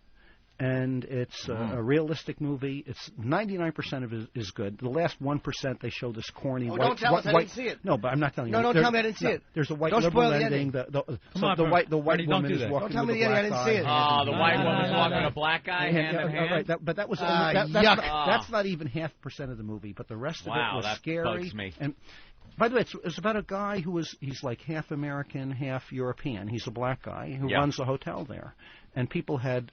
Where does it take place? In a country called Rwanda. Don Cheadle. It shows how scary it was being a UN troop. The UN troops were ordered not to fight back, and yet at the same time, the Hutu military did not want to wipe out the Hutu military. They were doing the extermination. Which two? What?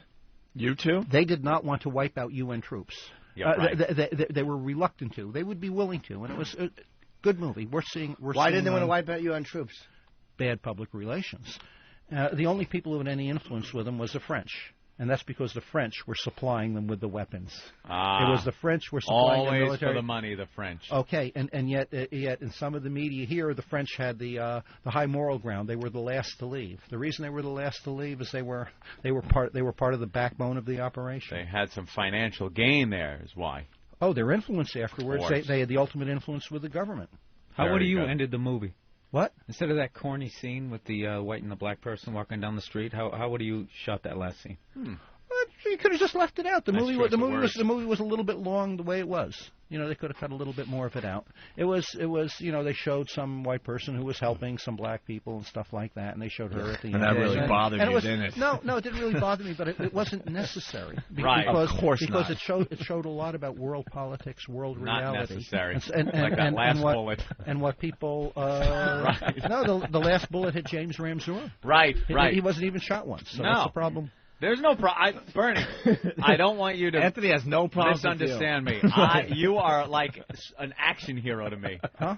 You're like an action hero to me. I love your work. Believe me. Oh. You're like me, man. You're just like me. Remember that? I heard that before. Yeah. It's anybody can shoot The a real gun. Charles Bronson.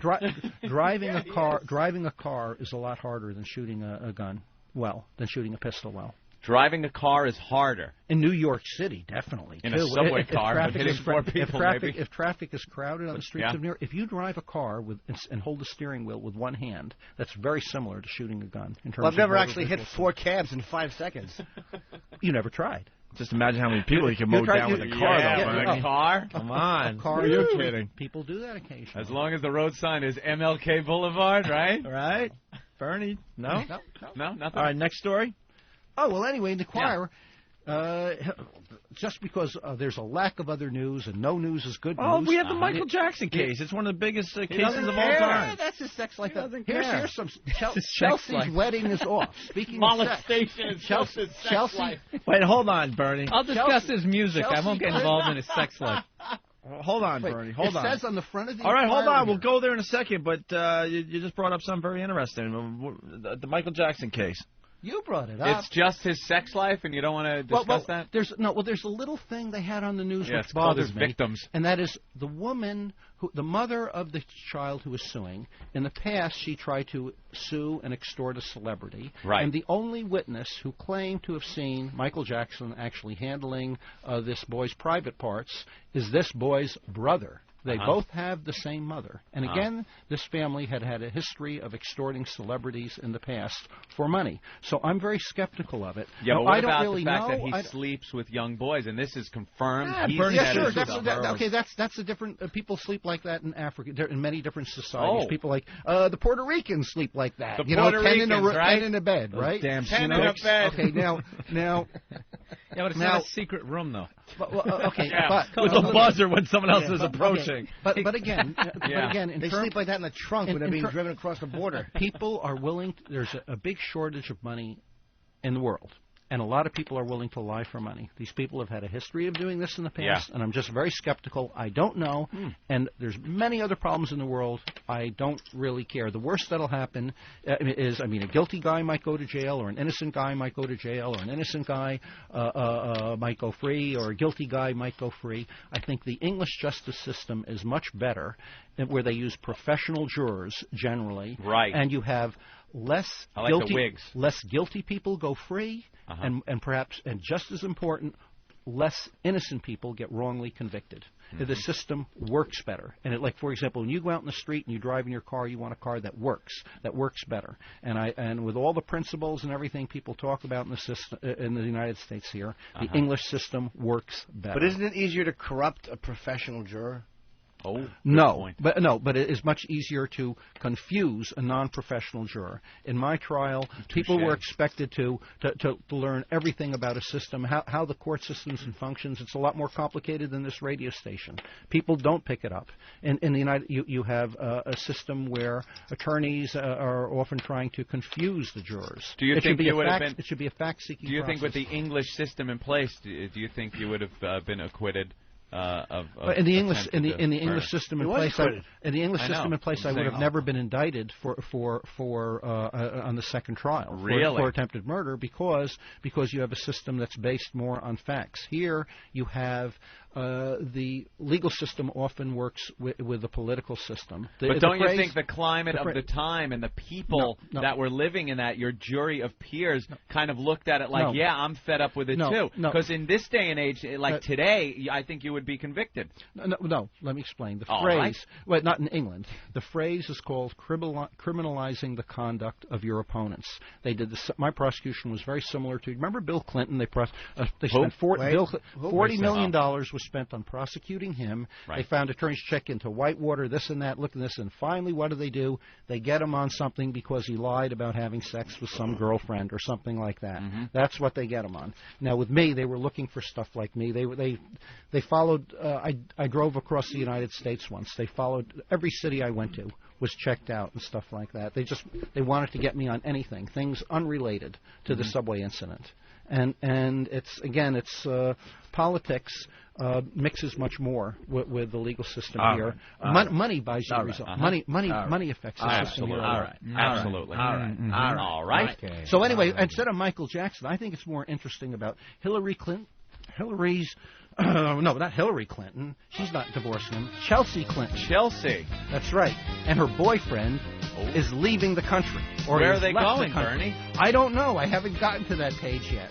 But I don't. This is on the front of the Inquirer. This is what I bought this magazine for. All right. So who knows? Right. But she's a vegetarian. She's a vegetarian, and she's leaving America. I wonder if they left each other, or if the parents had anything to do with it. Where would it be? There's got women. O.J. furious. O.J. Simpson is furious. For someone making him look bad. Look so bad. How about that? I'm trying to find the Hillary Clinton. Here we go. Do you think O.J. was innocent or guilty of the murders? Oh, I think they should kill everybody. They should kill him, the victims, the families, the prosecutors, and definitely the attorneys. Insane. They should kill the him, his defense team, the prosecutors. Kill everyone. Yeah. And half the people in L.A. They're all phony. They're phony actors. Right. They're all they're phony. Kill stars. Salvi. Kill Vicky. Kill Marsha Clark. Kill them all. Well, that's a generalization, but maybe not all. Just get a machine gun and take them all out, right, Bernie? Wife plans to clone Rodney. Is that what I'm seeing?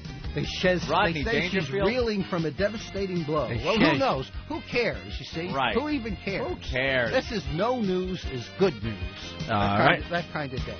Bernie, any other news before we take a break here? Now, I'm going to be here another 10 minutes or so. I guess that's about it, or 5 minutes, or what am I? Maybe 30 seconds. Okay, because I don't find much. Here's Johnny Carson chose to end his life. Oh, this is BS. I don't believe that. You don't believe that, right? Nah.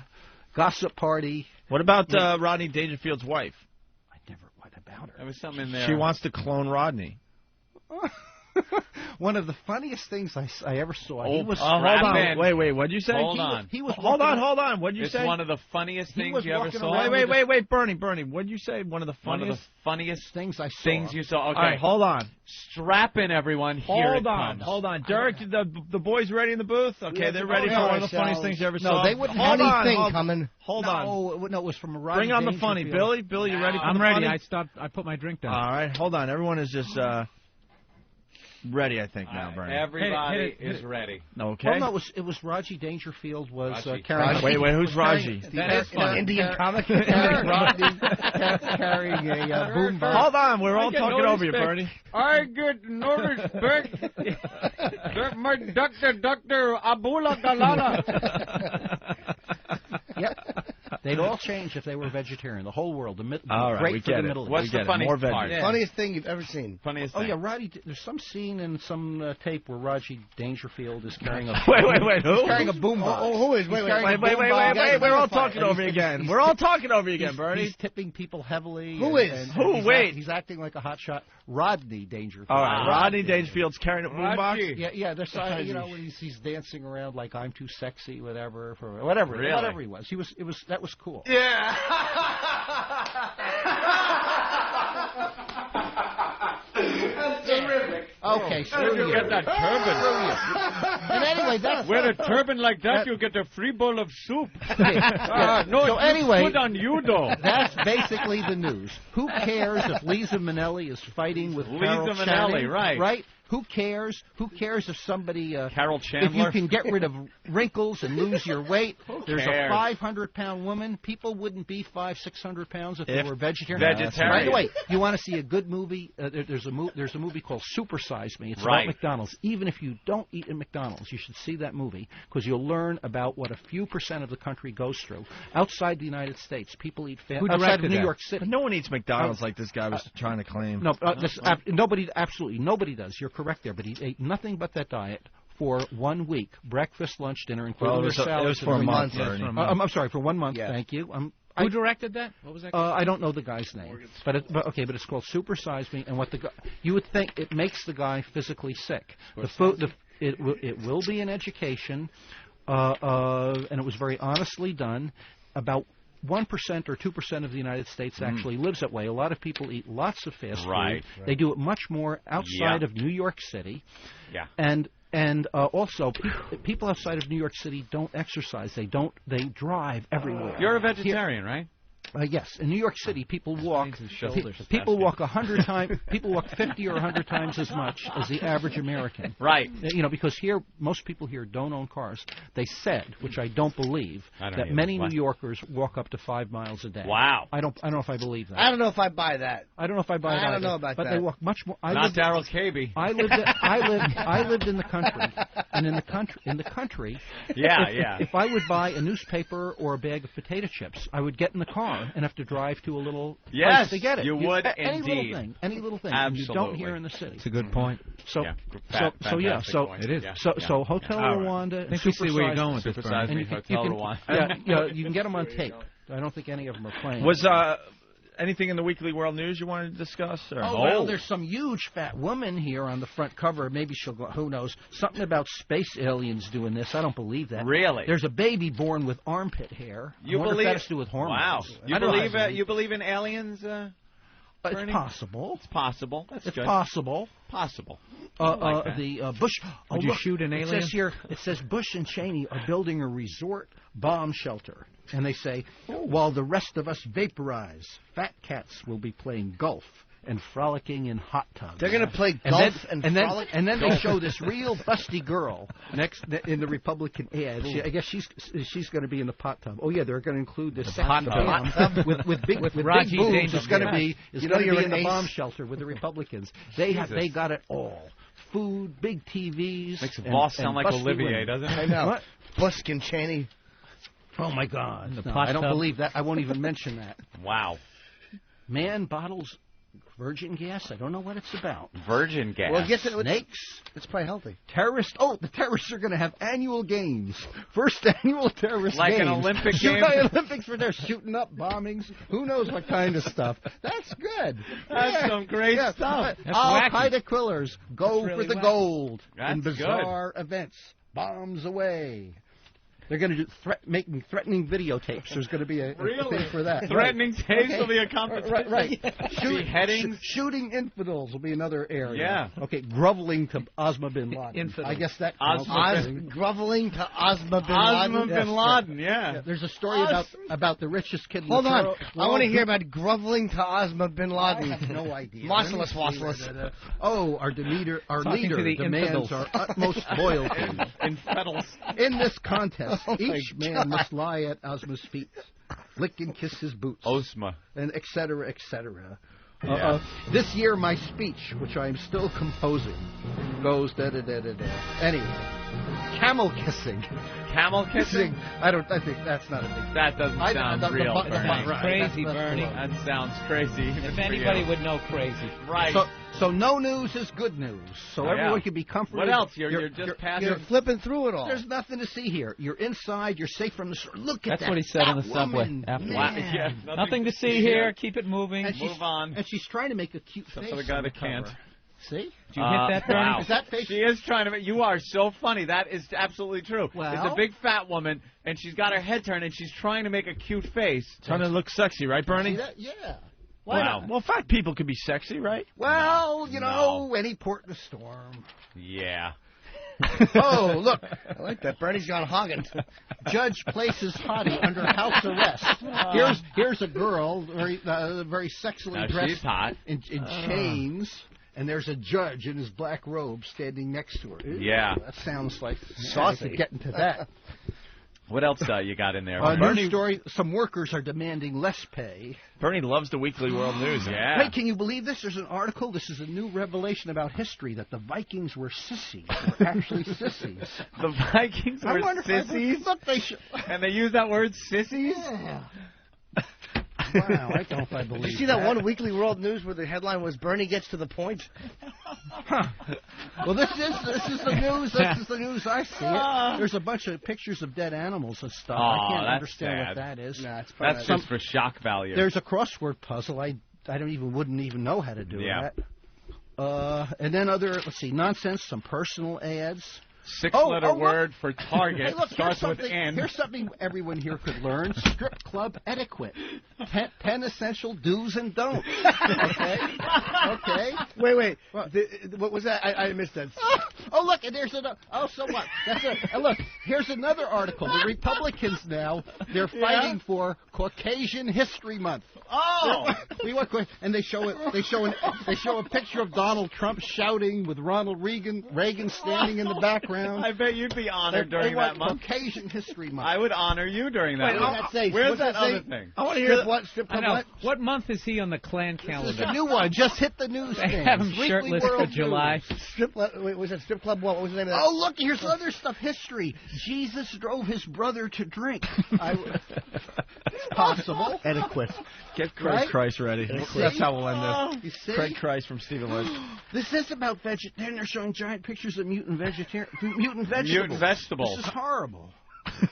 Anyway, I'm going to take us home and read it. Hold on, can you go back to the stripper etiquette? We'll end with stripper etiquette. What is there? You just do nothing. Buy drinks, put money in their belt, and say nothing is usually the best thing. Right. Just look and enjoy. Bernie, would you like to go to a strip club with us? Nah. No, why not? We'll take you out. Oh, thanks. That'd be fun. Nah. Nah? Nah. It's just... Nah? Yeah. Definitely. Yeah. Wow. Nah. Okay. Better porno on the internet. Gotta get bullets. So that's the news. And no news is good news. Wow, You're safe definitely from easier to shoot a gun than drive a car. Storm. Yeah. Laugh at me, I'll get out. I'm a good shooter. Definitely a good shooter. Definitely a good shooter. Yeah. And I want my CD back.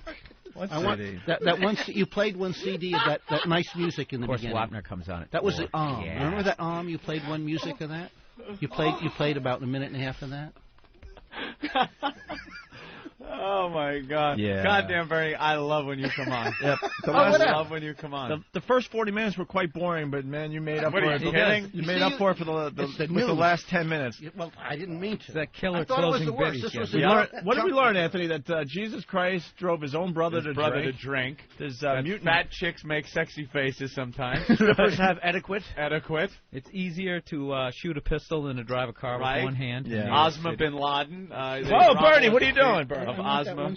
Raji It's right here. Yeah. Oh, yeah. Wait. No. You gotta go out of the machine. Yeah, sit down, Bernie. It's in the thing. No, It's right there. Oh, yeah, sit down. I'll get it to you. We're going to say goodbye to you. Wow. You rule, Bernie. Bernie. No, you do. This one, right? Oh, it says on the front. Oh, what are you motherfucker! Tony, you're asking for trouble. Tony. Oh, he's coming over. Oh, Bernie, sit down. Sit down. Oh, my God. Wait. He's really mad. He's mad. You pissed off Bernie Getz. All right, get over there. It's getting hot in here. It's getting hot in here. It's getting real hot Bernie, in here. you don't have to take that. You don't have to take that, Bernie. All right, sit down. Stand up for your rights, Bernie. Sit down, Bernie. Sit down. It's okay. It's okay, Poe. It's okay. It's okay. Poe, it's okay. Poe, it's okay. Poe, it's okay. All right, have Bernie sit down. Take a seat. Let's all calm down. I may be able to get that fucking CD. Hand it over. Hand over that fucking CD. Oh, you gotta have another. You lunatic. All right, Bernie. He's Bernie. Oh, he's fine, Poe. Poe, he's fine. You tell him to relax. Tell him. Yeah, everyone just relax. Everybody relax. All he did was take the CD out. I mean, Yeah, Fuck you. Keep the CD. I won't be here again. Burn it.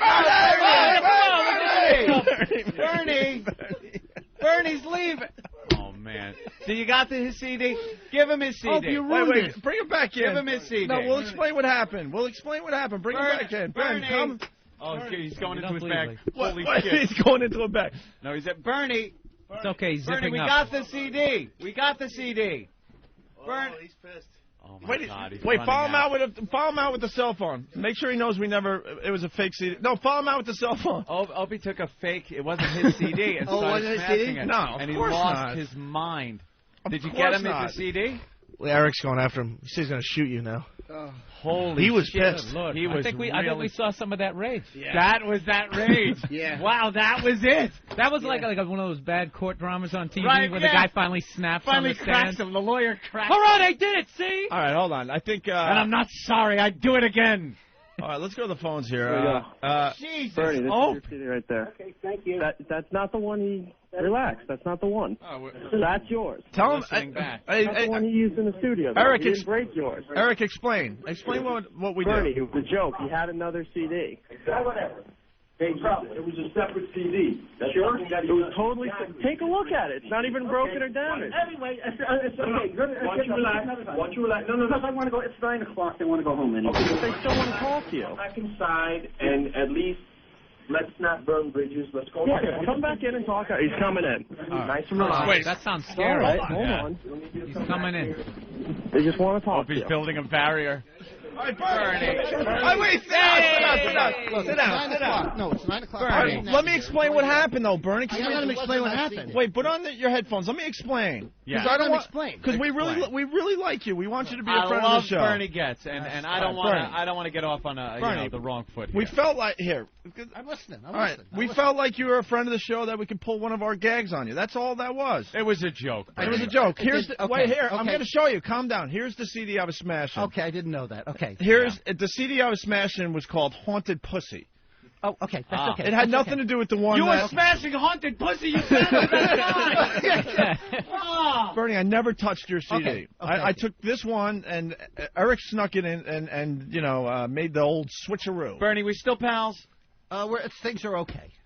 Things are okay. But Yes, I consider you we had this a friend of mine. Oh, I consider Bernie, you okay, or just or whatever. Bernie, Or- look at your or- CD. Bernie doesn't like the Bernie friend does label. not like. No. It's okay. Look at your CD. There's not a scratch on it. I didn't smash I you. trust you. All right. I don't have to look at it. I thought we were at that stage in our friendship that we could pull one of our gags on you. That's all. Well, That's all. smash his CD though. It's like I mean, it wasn't as bad as what if someone took your kid and said, "I'm hanging your kid out the window like Michael Jackson." Well, there you go. That bad. I know. It's not that bad. It's only a CD. There All you right, go. Bernie. So we're cool. We're cool. And All anyway, that's the news for the week. Thank you, Okay? Bernie. Okay. Very now, good. Bernie now, gets everybody. now that everybody knows what's happening in the world, you know, I hear you. and All right. is up a phew. Yeah, that We're was cool in the gang. That was intense. Yeah. You Now I guys know what are- those guys felt on that subway. I'll tell you that much. boy, you got Just mad. Oh, night must and be day. like a The way he bunch can of turn it on. Fonzies. Yeah. He really turned it on. Oh, what a quick fuse! That's not a slow burn. You taking the subway home? Are you driving? Everything's cool, Bernie. Everything's Opie. Shut the fuck up. We're gonna be like little Fonzies. And what's Fonzie, Bernie? I don't know. Cool. Oh yeah, that's okay. Right. Okay, Yeah, Bernie, we didn't want you. We didn't It's want gonna be you. a mild winter. We didn't want you going away mad. Mild You're all winter. right. All right.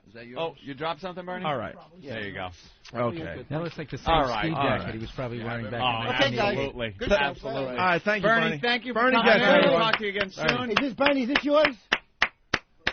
Holy ass. No, it's yeah. Again? Yes, you did. He's coming back in. All right, he's walking out. Wow, man. Holy shit. Wow. That was Dude, legendary. That was the rage. That was what happened on that train. Oh my God! I'm not even kidding. That was what happened on that train. We saw it. We saw it. Yeah, Eric was in between me and Bernie, and I got to give Eric a lot of credit, man. He was holding him back. He was out of his mind. Hey, you know what's pissed. odd? We were talking about Rain Man, and when you were watching Rain Man, remember it was kind of like you look at Dustin Hoffman and go, it's not too bad. He's a little kooky and stuff, but he seems nice and sweet. And then that time he lost it at the airport. Oh, yeah. He Started just like, bleeding just lost his. That's what we saw. That snap. That was right now. You just threw his CD. It was like a Pop-Tart in the toaster, and a little smoke billowed up, and he couldn't handle it. Right. Imagine no, but that. you didn't see it coming. Like no, it just came out of nowhere. He just fuck you. Keep your CD. Yeah, keep your CD. Fuck you, and take this with you. You have another. Keep your CD. Wow. Wow. Yeah. Look at me. I'm still Opie's shaking. I am shaking. Dude, you had a pissed Bernie Getz right here in your face. And there's no reasoning with him when he's that mad. You can't reason with him. No, he just walked out. Yeah. He was convinced you smashed that CD of his. That was one of his things. You see how he was looking for it before you made like you smashed it? He came over to Opie's area, looked through those CDs that Opie's got in front of him, going, there was a CD, I have it, because he needs to know where everything is. Yeah. Very particular. Or there's something wrong with him in the world. Yeah. And then he sat back down. You told him that the CD you had in your hand was the CD in question. When you started smashing it, the look on his face, that's when he snapped. Keep your fucking CD. Rah! Wow. Eric, is he all right? Yeah, he's gone. Eric, I have to tell you, you rock. No problem. Eric got in between me and Bernie. Bernie was literally like, what? He kept kneeing me in the legs. I'm like, stop.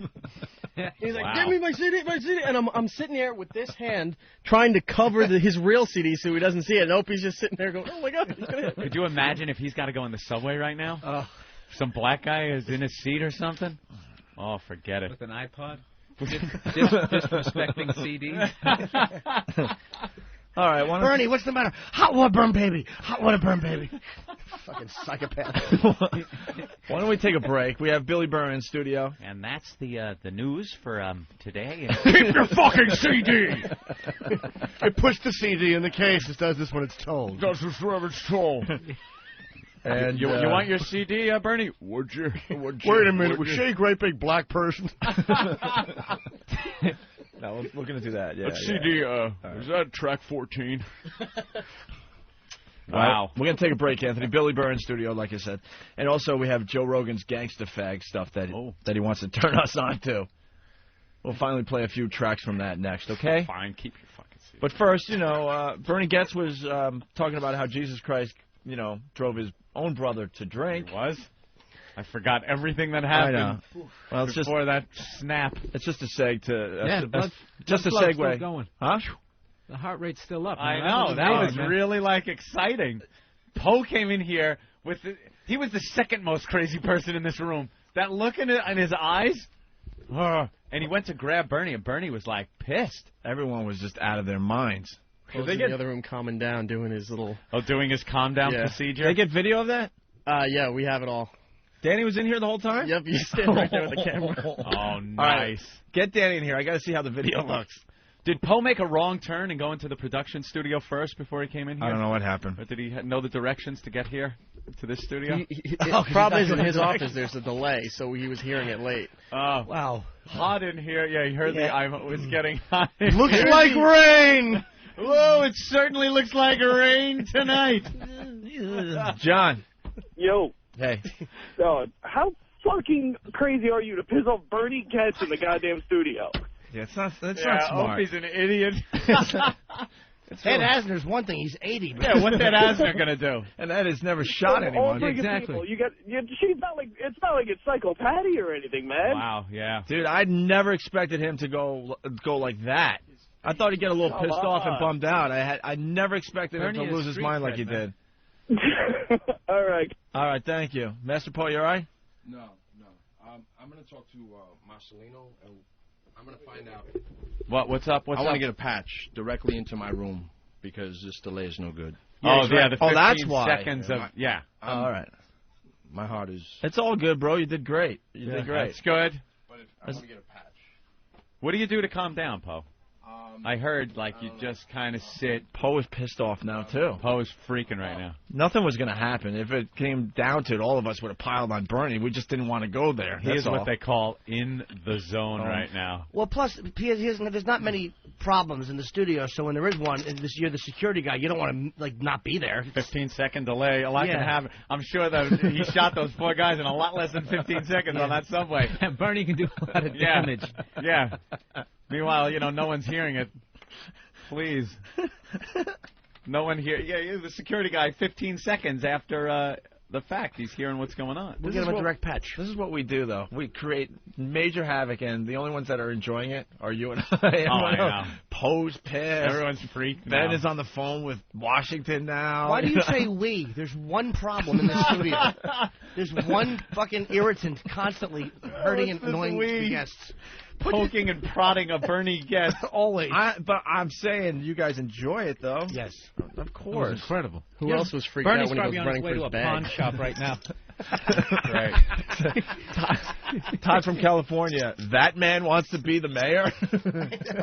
Jesus. We might have wrecked his whole campaign. Opie would be the guy if we had Ted Bundy as a guest. Let's get some girls in here naked. Come on, bring in the nude girls. They could give them a lap dance. A waiting pool full of mud and a 12-year-old. Ted, here, hold this blunt object. Now bring in the girls. They're all whores, aren't they, Ted? Yeah. Come on in, ladies. Yeah, these girls were bringing in their filthy whores, Ted. Here's a bat. We got Ted Bundy audio? Yeah, that's when he's having sex with his girlfriend. He's telling her to lay there and pretend she's dead. What's that from? The movie. Oh, the movie. Oh, the movie. Which one was that? Where who played him in that one? Mark Harmon. Was it Mark Harmon? Yeah, that was a good one. I liked the Mark Harmon Ted Bundy. All right. Why don't we play Craig Christ or Ted Bungie, as Bernie would call him? Could he get one name right? Al Bundy. Martin Scorsese. What did he say? Raji. That was my favorite one. Raji Dangerfield. Raji Dangerfield. Oh, you're a very dangerous man, Bernie Getz. Raji. You know what? Keep your fucking CD. He ran right over, pointing. Oh, he was. Oh, was he mad? He was the irate white man. He was fucking angry. Pissed. Michael Douglas falling down. I think right, just falling down. That was it. Bernie. I'm like you, man. God damn. I'm just like you. That's every thug's worst nightmare is some bespectacled guy with a pistol who gets mad that fucking quickly. Looks like the mild-mannered, easy Mark. Yeah. And he just loses his mind. When he went out and grabbed his bag, his black I didn't bag, know and what put was it in up that on the bag. file cabinet, Yeah. I'm like, oh my God, here it comes. Here it comes. We're getting the best publicity we've ever had. Frontier justice. Frontier justice. As that much, Bernie gets. as much as I'd hate to see Opie get shot, what that would do for fucking gigs for the next year. Oh, forget about it. Every radio station in the country would want you on. That would be huge. Talk show If you circuit. pulled through, Yeah. his record isn't that good. You know, he shot 4 guys and none of them died, so you probably live. So much for that vegetarian angle he had. Yeah, so much for the vegetarians making you mellow. Jesus Christ. Can I have another piece of broccoli and I'll take some asparagus and... You're the fucking CD! Put the CD in the fucking basket! Oh, yeah. Enough about the friggin' soy milk and broccoli and soybeans. Wow. That was great that we really got to see him do his thing. No one gives a shit about him running for office. No. We want to see you snap and go into a murderous rage. That's what we wanted to. That was it right there. It took 4 hours. wanted to see that. 4 hours of horrible news. 4 hours. It took 4 or 5 appearances. Yeah, he's actually been on our show about 4 times, so it took that long to actually Chris, make him snap. what's up? Hey, Chris, what's up, man? Oh, hey. What's going on, O&A? Hey.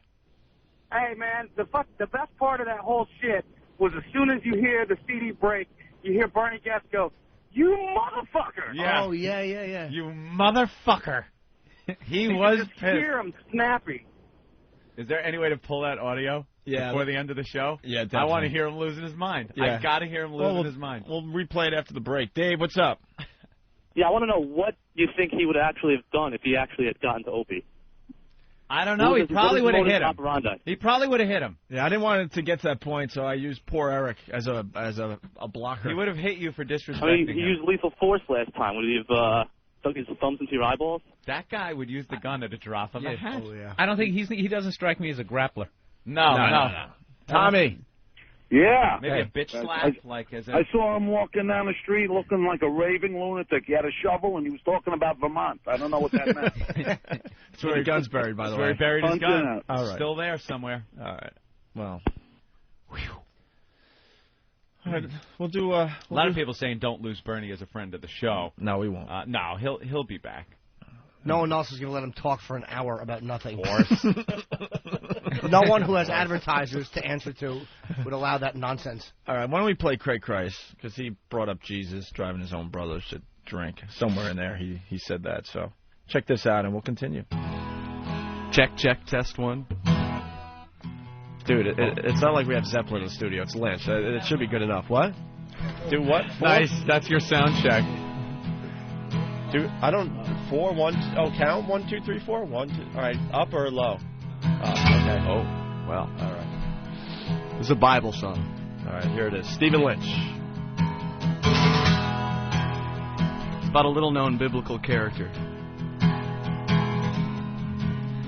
Everyone knows Jesus, the man who healed the lame. Well, I am Jesus' brother. Craig is my name. Jesus is the Prince of Peace. Jesus is the Lamb. Jesus is the Son of God. But Craig don't give a damn. Because when Craig's inside, we'll party all damn night. I don't turn water into wine, but into Coke Coors Light. I'm not my brother, I know, don't walk on H2O, but I got hydroponic shit that me and Judas grow. I'm fucking Craig. I'm fucking Craig. I'm fucking Craig. Craig Christ.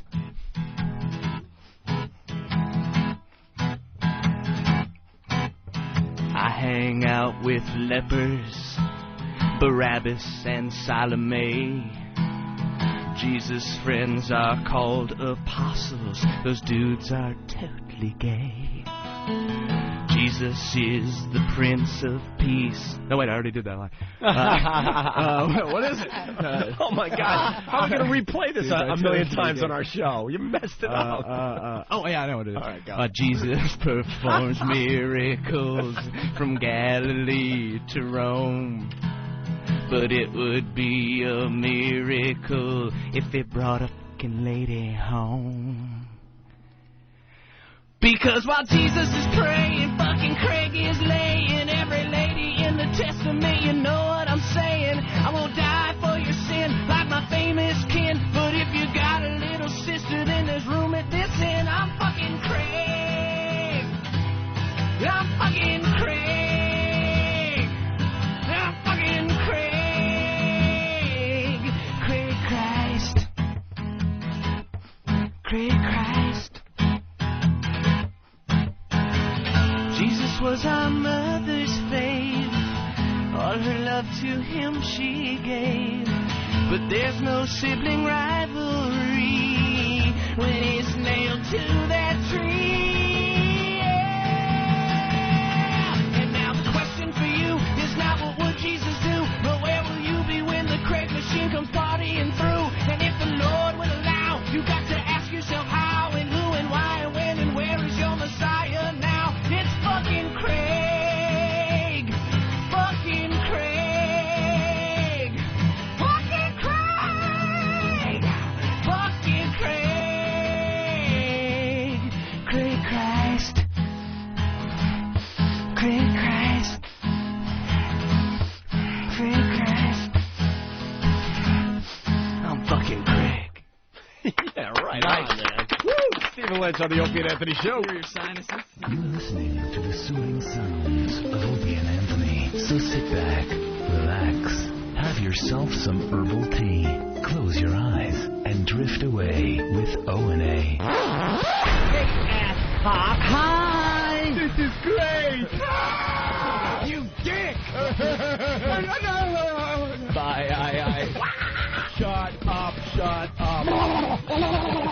Fuck all y'all. Horrific and tasteless. It's called sarcasm. I've never heard anything as offensive and gross as you are.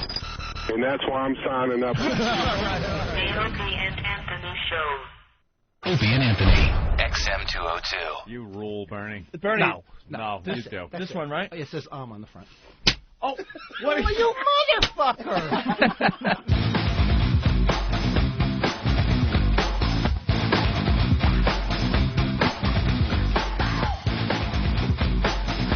And we're back with the Opie and Anthony program. I'll take a bullet. Wow. Everyone calm? Yeah, we were all just talking about how surreal that was. How it was just one of those moments that if you get anyone through history that has done something, and then to see them actually in that same circumstance and in that same mindset doing that, that was pretty much it. You know, that was Bernie Getz losing his mind. You know, ready. If he had that revolver in his hand, you were done. We were done. Everyone's he done. just would have went around the room like he went around that subway car. Just bang, bang, bang. Who would he have shot last? Me. Yeah, probably. We probably. It would have been worse. I got to see everybody get shot, and then I would have tried to plead with him a little bit and it would have been work with him. Bernie, me and you. What have I ever done? You know, and then boom. It would have been me, and then I think it would have been Billy Burr because he kind of looks like me. Actually, after you, he probably would have had to reload because he'd have pumped every single shot in the gun into your stupid head. The scariest part was when he ran out of the studio and then went for his bag. Yeah. Who knows what's in there? Who knows? And Billy's just looking through the window like, hey, wow. Total suburb guy. Yeah, your mic's not on. Where's the mic? Turn that on. Turn that on, goddamn. I need control of There that it is. mic. I really do. Yeah. Just saying, totally, I grew up in the suburbs. I'm like, wow, there's a psycho who shot people, and now he's going into his bag in a total rage. Not thinking how's maybe this you should going be to play safe. out? Looking for a sharp You know, it's carrot funny. or something. Anytime I'm in a comedy club, I always hate when like black comics do like the things about the dumb white people sitting there. You know, and the black guy ran out of the post office. I literally was that fucking white guy. Wow, look at him. That's Yeah. Bernie Getz. Yeah, white guy just stand there. I'm that guy. Yeah, you just stand there looking, going, huh, wow. Hey, look, he's got a gun. Cool. Bernie with a gun. Let me get a picture. Instead of trying to run for your life. Bernie's got a gun. That was. Well, did you see that pizza something. parlor video with that guy, that black guy smashing that God. white guy's face? That is maddening. Everybody's just sitting there watching it. Just stand there. What are you going to do?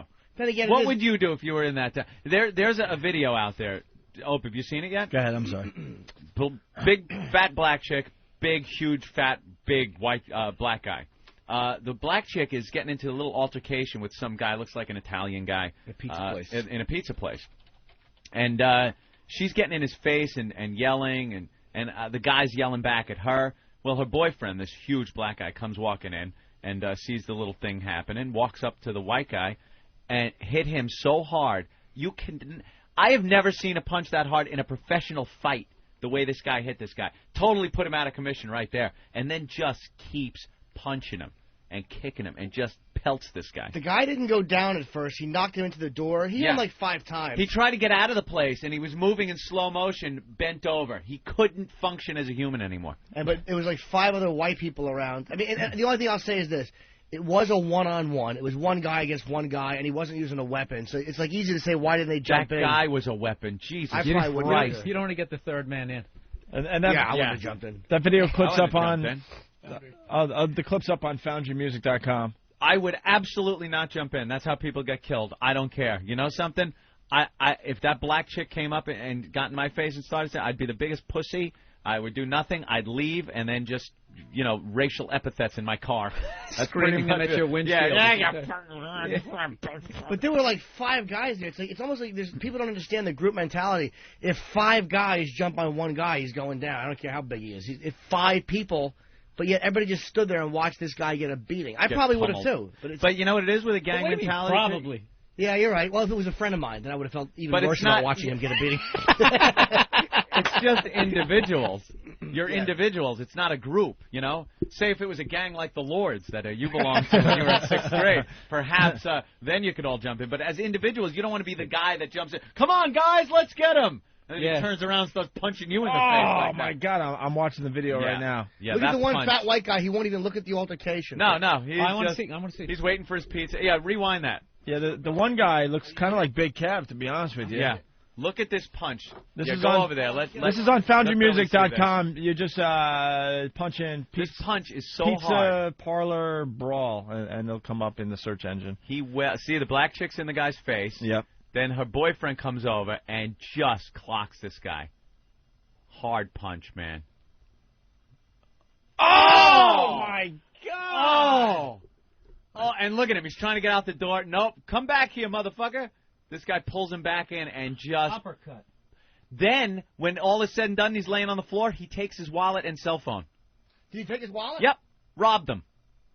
What happened to this guy? Arrested. 4 years. 4 years. 4 years. And the girl got 18 months. Oh, all right. She had 18 months? Yeah. Good. All right, why don't we let's get back to the Bernie audio. What a punch, though. That first punch he gave him, one of the hardest punches I've ever seen. He took his wallet, too? Of course. That's one of those punches you lose some hearing. Yeah. Ah, those are rough, man.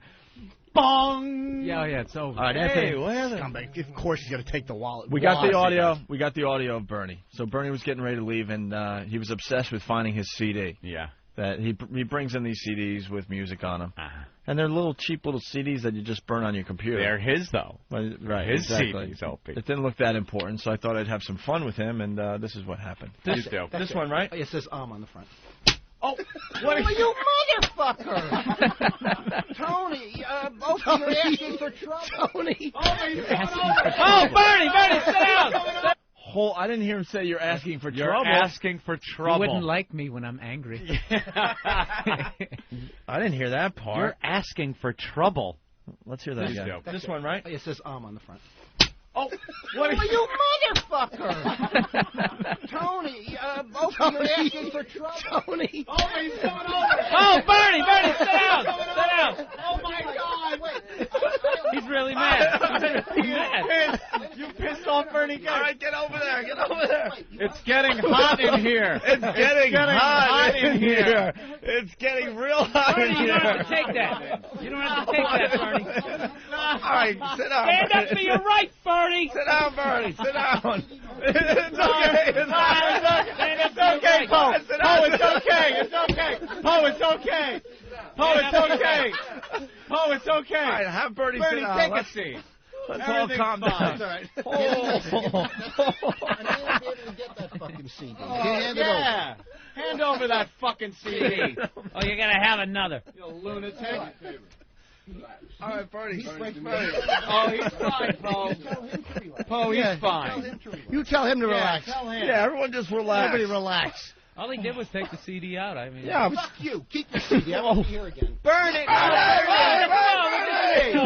Bernie! Bernie's leaving! Oh, man.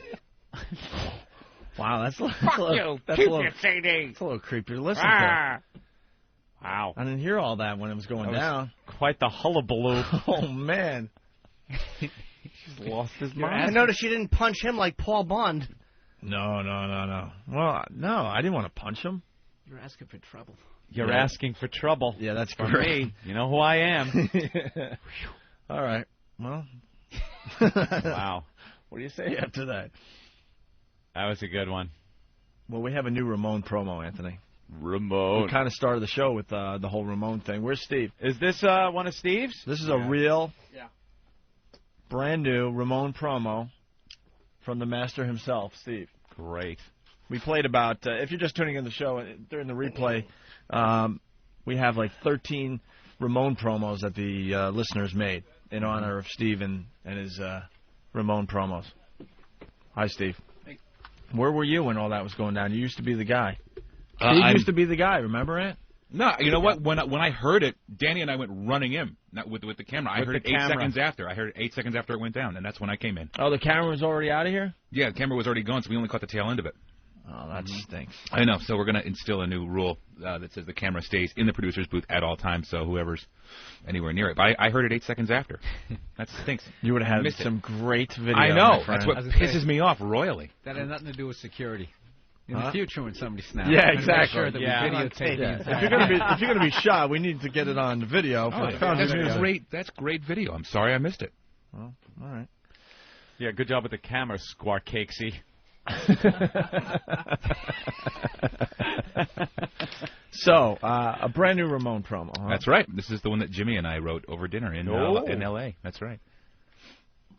Well, you want to explain a little bit? No. This is just Ramon clean this up part 2. Anything more than that, and I'll give it away. All right. All right. So we know the deal with the Ramon promos. If you don't during the replay, we explain it further, right? Yeah. Okay. Here it is. Young lady, what's wrong? My dear, why on earth are you crying? Please get up. A bathroom floor is nowhere for you to be. Oh my. Ramon, clean up this miscarriage. Are you insane? Jesus Christ. Are you insane? Look at how beat red Jimmy's face is. We're sitting in this rather upscale restaurant in L.A., and he's giggling like a jackass after saying that line. I'm like, you really want me to make that? Yeah, that's great. Okay. And I'm the psycho in this room? They're crying. That is horrible. Ramon. Yeah, well, he certainly wouldn't want to get his hands dirty cleaning up that kind of mess. Why was he anywhere near a bathroom that she would be in? You know, I'm guessing it's at his house. Well, why would she be in his house? No one said he's gay. Why couldn't she be over there? Maybe she's a pregnant friend.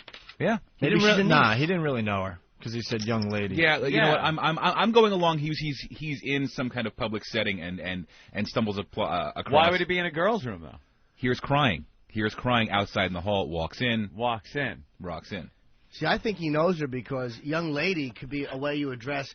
A parent will address a daughter that way. Young lady, get in your room. I thought she was some kind of a relative. I didn't notice any familiarity there, though. No. I was actually going for the unfamiliar angle. Okay. You know, he didn't know her. He sees her crying. He's trying to be compassionate. Of course, Ramon is in tow. And you know, if he's trying to be compassionate, if he did know her, there would be something in his voice that would show he was a little upset that somebody he knew was miscarrying on the floor in front of him. Right. Instead of just Ramon, clean this up, it might have been like, oh. Exactly, and that's kind of what I took into account when I did this was, oh, poor girl, I'm not touching that. You know. Right. And that's why. Because if you're gonna, if you're going to have somebody else scoop up a miscarriage, yeah, you probably don't know the person. You might be afraid of disease. You might be afraid of any number of things. You might want somebody Ramon else. Is for. That's right. That's what Ramon is for. Nice. Well, I like it. Good. I'm glad. I'm happy. Thank you, Jimmy. That was sure, great. you sick bastard. Let's say hi to Neil in Connecticut. Neil. Yeah. What's up, Neil? Yeah, that gag about Ramon, that was Smithers from The Simpsons. Okay. Clean this up.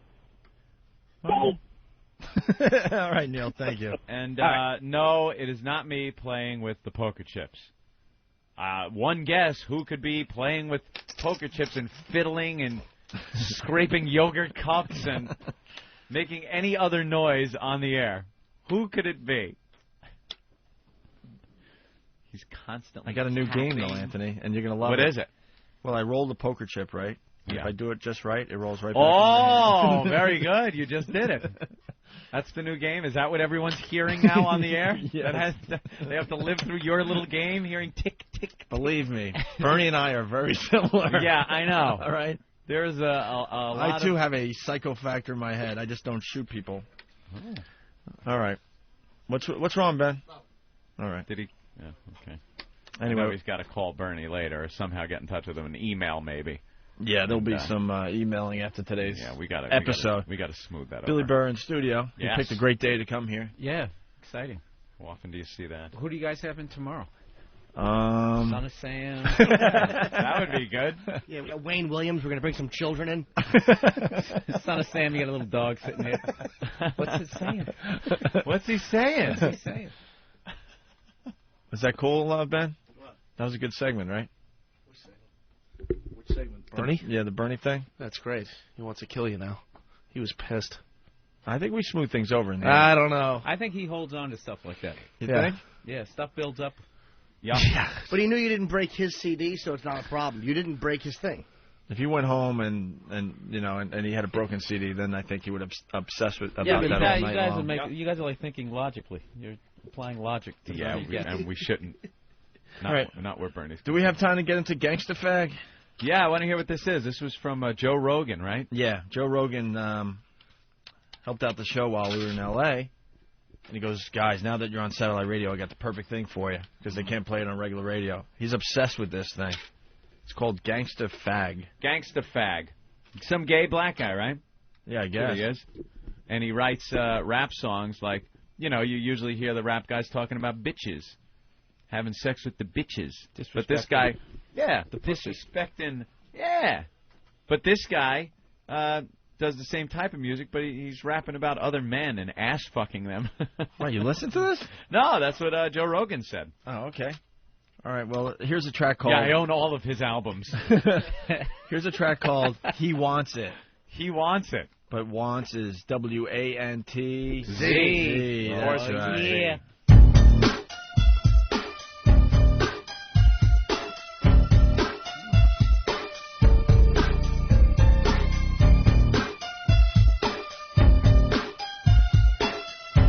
Good Bernie Getz music. He loves this stuff. See, I was getting high with my boys one day, just kicking back, hanging out in L.A. When this dude drove by in this really funky Benz, I could tell right away this motherfucker had ends.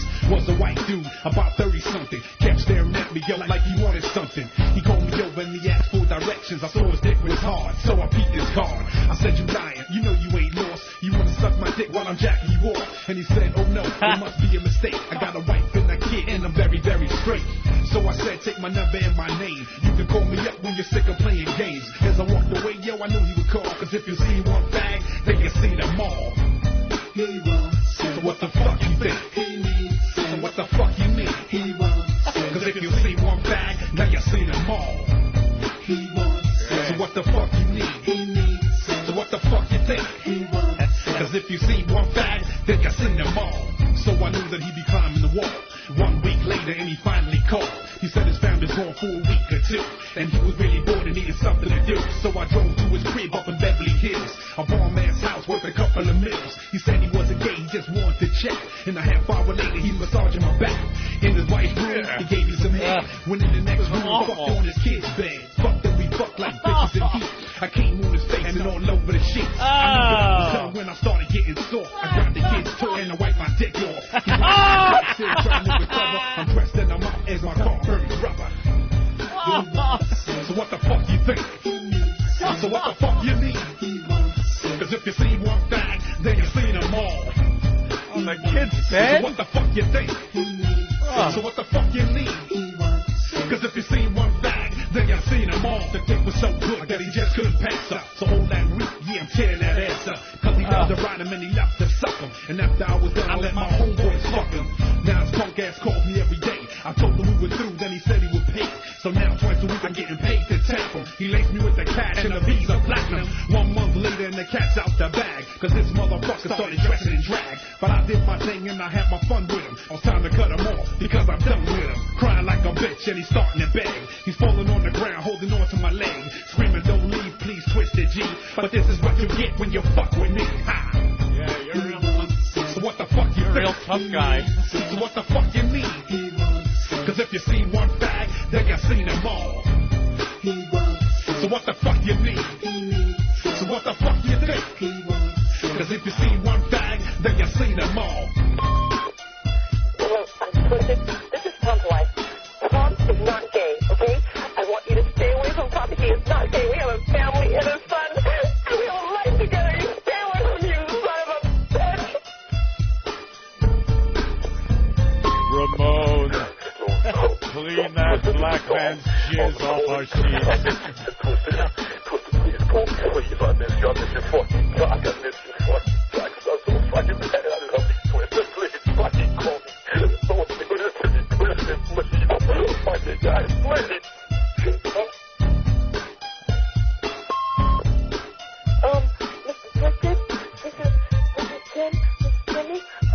I just want to know why my toy's sticky and my feet, they keep sticking to me. Why? Why is my toy sticky?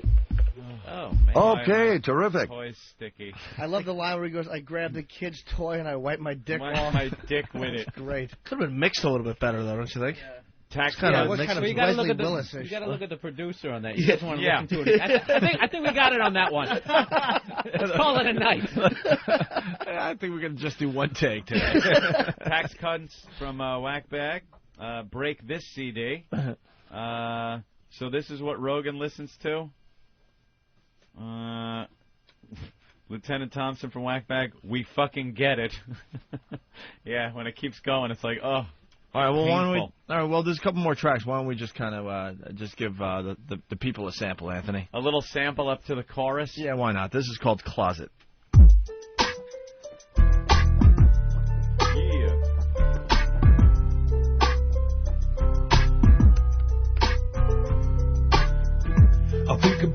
sucks and it hurts. I'm just a little kid growing up in the church, fearing Jesus, believing in God. 8 years old, and I knew I was odd, staring at the other little boys in the class. My mouth is dry, my heart's beating fast. I'm in the restroom, I'm taking the leak, and every chance I get, you know I'm taking a peek. They looking at me, so I turn away quick. I can't get caught staring down at their dicks. I want to hold it in my hand, but I'm scared to try. I want to put it in my mouth, and I don't know why. Okay, next track. These are the things that I'm hoping to get every single night when I'm stroking my dick. I'm real confused, but there's no one to tell. I know my life is doomed, and I'm going to hell. Cause I'm living in the closet. See, I'm trapped in the closet. Yeah. See, I'm living in the closet. Help me, I'm in the closet. See, I'm living This is in a the Bostonian's worst nightmare. See, I'm trapped in the closet. Black NK. Cause I'm living in the closet. Jesus. Help me, I'm in the closet. I'm 13. And What happens next? I'm sure it's really bad at 13. We know how this is going to end. The creepiest part of that is when he goes, my mouth is dry and my heart is beating fast. Oh. Ugh. Are you relate? No, I just picture him looking at those cocks and he can't talk. I want to hold it in my hand. Yeah. I'm sure at the 13 part, there's plenty of things that rhyme with suck, cock, mouth, things like that. Real difficult writing style. We don't need to know, do we? I don't. I'd like to find out what happens. You I wanna think see what happens at I 13? think maybe he discovers girls. Maybe. That's the twist? Yeah. Jim's looking for a left turn. I don't even know how far in that was. Far in, about You saw 8 that? inches.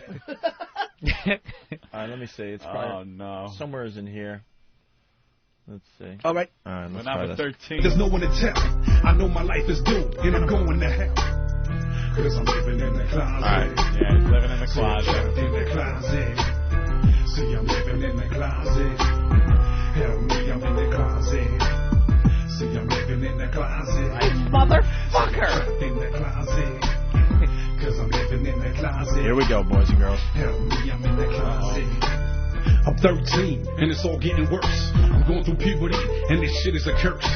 24/7 now I'm thinking about dick, but I'm still a virgin, and it's making me sick. I tried to get with this girl just to try to get off, but I started getting sick, and my dick stayed soft. I knew that me and girls wasn't meant to be. I knew that fucking with that pussy wasn't meant for me. I met this guy named Tim, who lived down the street. I used to sneak in his house when his mom was asleep. We used to suck dick and make love all night. I didn't know if it was wrong, but it felt so right. It was a secret that we vowed to keep. The sex was really good, but the guilt ran deep.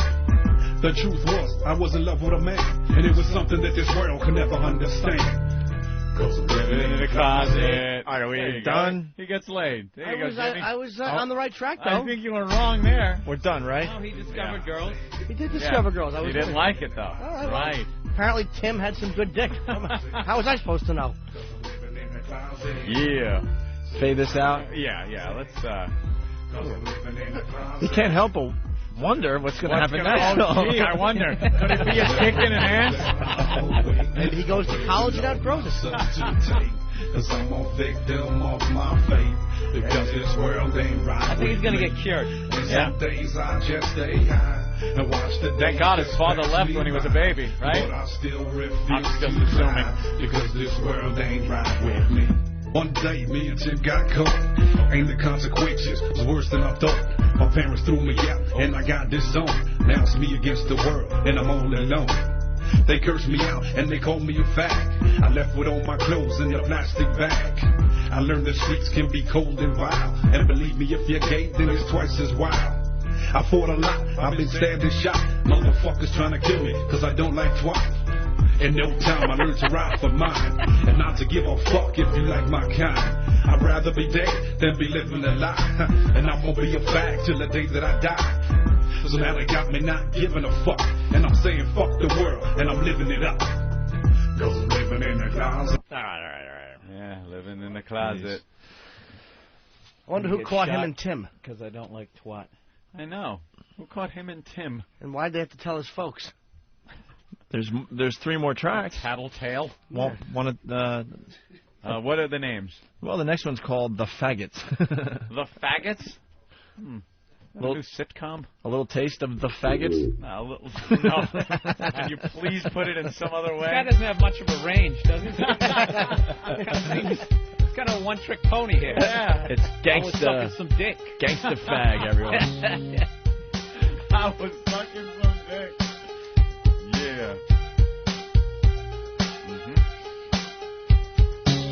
Now I just finished fucking my man. Now I'm laying in the bed with my dick in his... Right out of the gate on that one. Right out of the gate. He finished fucking his man. Now he's laying there with his dick in his hand. MC cut to the chase. Confusion has apparently ended. The notorious D.I.K.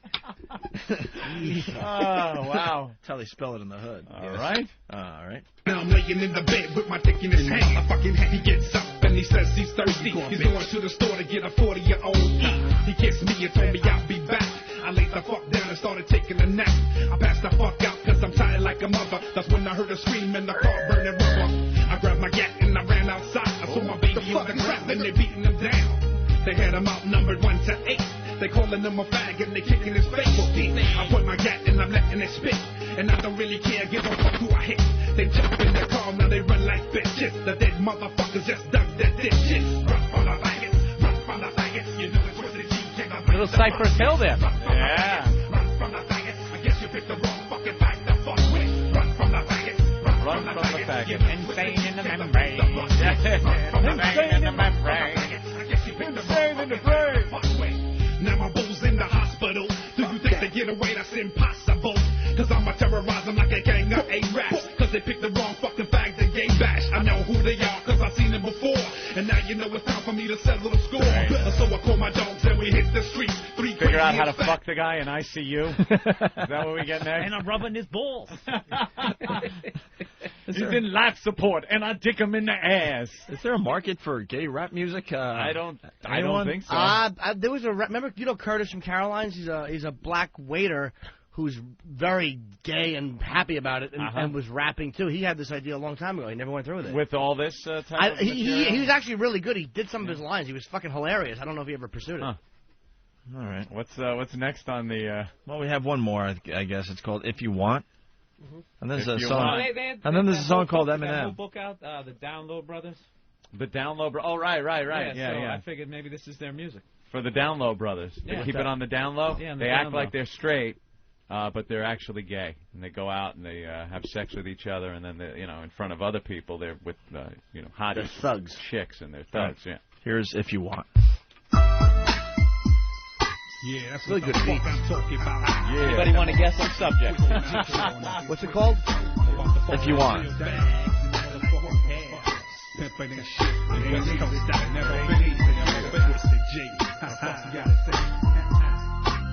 I'm in my ride, cruising down the street. Got my system bumping to a twisted GB.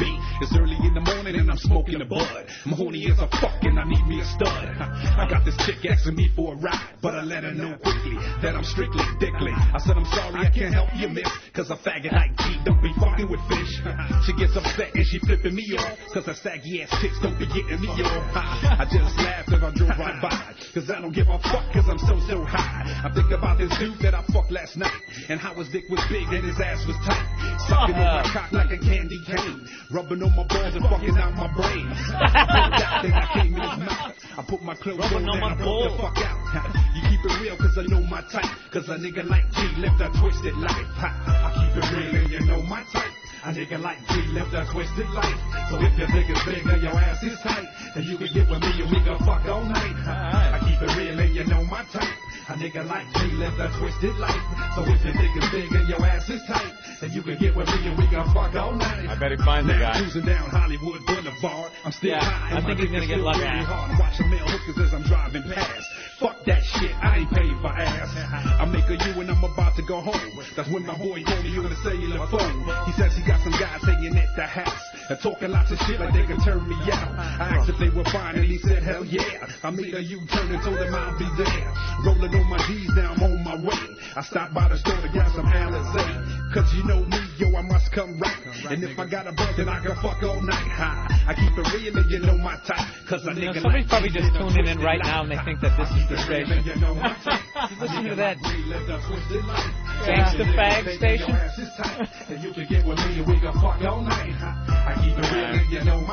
You should have saved this for the first day that we're off premium. Exactly. Introduction to the rest of the XM platform. Yes. I think that was the weakest of the 4 tracks. Yeah. I'll agree. Kind of ran out of steam there. Eric did a good job figuring out which ones worked. Yeah, he certainly exhausts the subject matter on the first couple of tunes. And there's a song about Eminem. Is it good, bad? He's just trashing Eminem for no reason. Because Eminem don't... For being straight? Well, he wants Eminem to trash him back because that would give him some kind of Right. notoriety because then There people you would listen go. to him. All right, well, very interesting show today. Let's say hi to Jason in New Hampshire. Jason, what's up? Today I learned you don't ask Bernie Getz for $5 or smash his CDs. Yes, very educational. Yeah, if you're just tuning in, you might want to listen to the replay. Bernie Getz loses his mind. Pinchy, what's up? Hey guys, how you doing? Hey. Hey, today I learned from Bernie that Hotel Rwanda was a comedy. There you go. We did learn that. I forgot. Ben's raw ass. Always good for one. Guys. Hey. I learned 2 things. I learned that Opie's upstairs neighbor has a wood floor. And I also learned that Ramon's never seen a fucking dog's rib come apart like that. Very good. No? I'm punching out. Just doing That's platoon pretty good, right? reference. Yeah, I know. All right, yes, Ben? Billy in Miami this weekend. Billy Miami Burr? Improv. Yeah. Miami Improv? Yeah. Ooh. I saw Billy at 4th Billy at Caroline's. He killed. If you're in the Miami area, go see Billy Burr at the Improv, okay? Do we have a phone number? No. No. Oh, no. Oh. Do we know a street that it's on? No. Or if you're in Miami, just ride around and listen for the sounds of laughter. That's the building. Jesus, that was the worst plug we've ever given. Improv. This weekend. Billy Burr. Miami. Good? Yeah, that works. I'm sorry we didn't give you a better plug, Billy. No, I mean, come on. After Bernie Getz, I mean, Yeah. just really being the Miami Improv. That was pretty scary, right? That was a little That scary. was great. I feel honored to be here. Sean, what's up? Hey, man, I learned on the show today that Norton doesn't like Tweaky. DVD. Punch it out, Buck. All right. I guess that's it for today. Well, But then I'm just reading instant feedbacks. The gay is back in the show. A lot of people. I learned that Marty Scorsese directed The Aviator. Not many people knew that. Do you think the Gangsta fag asked to smell Tim's breath before they got it on? A little reference to... Oh, that was the reference when Jim was talking about... Party is over. Everybody go home.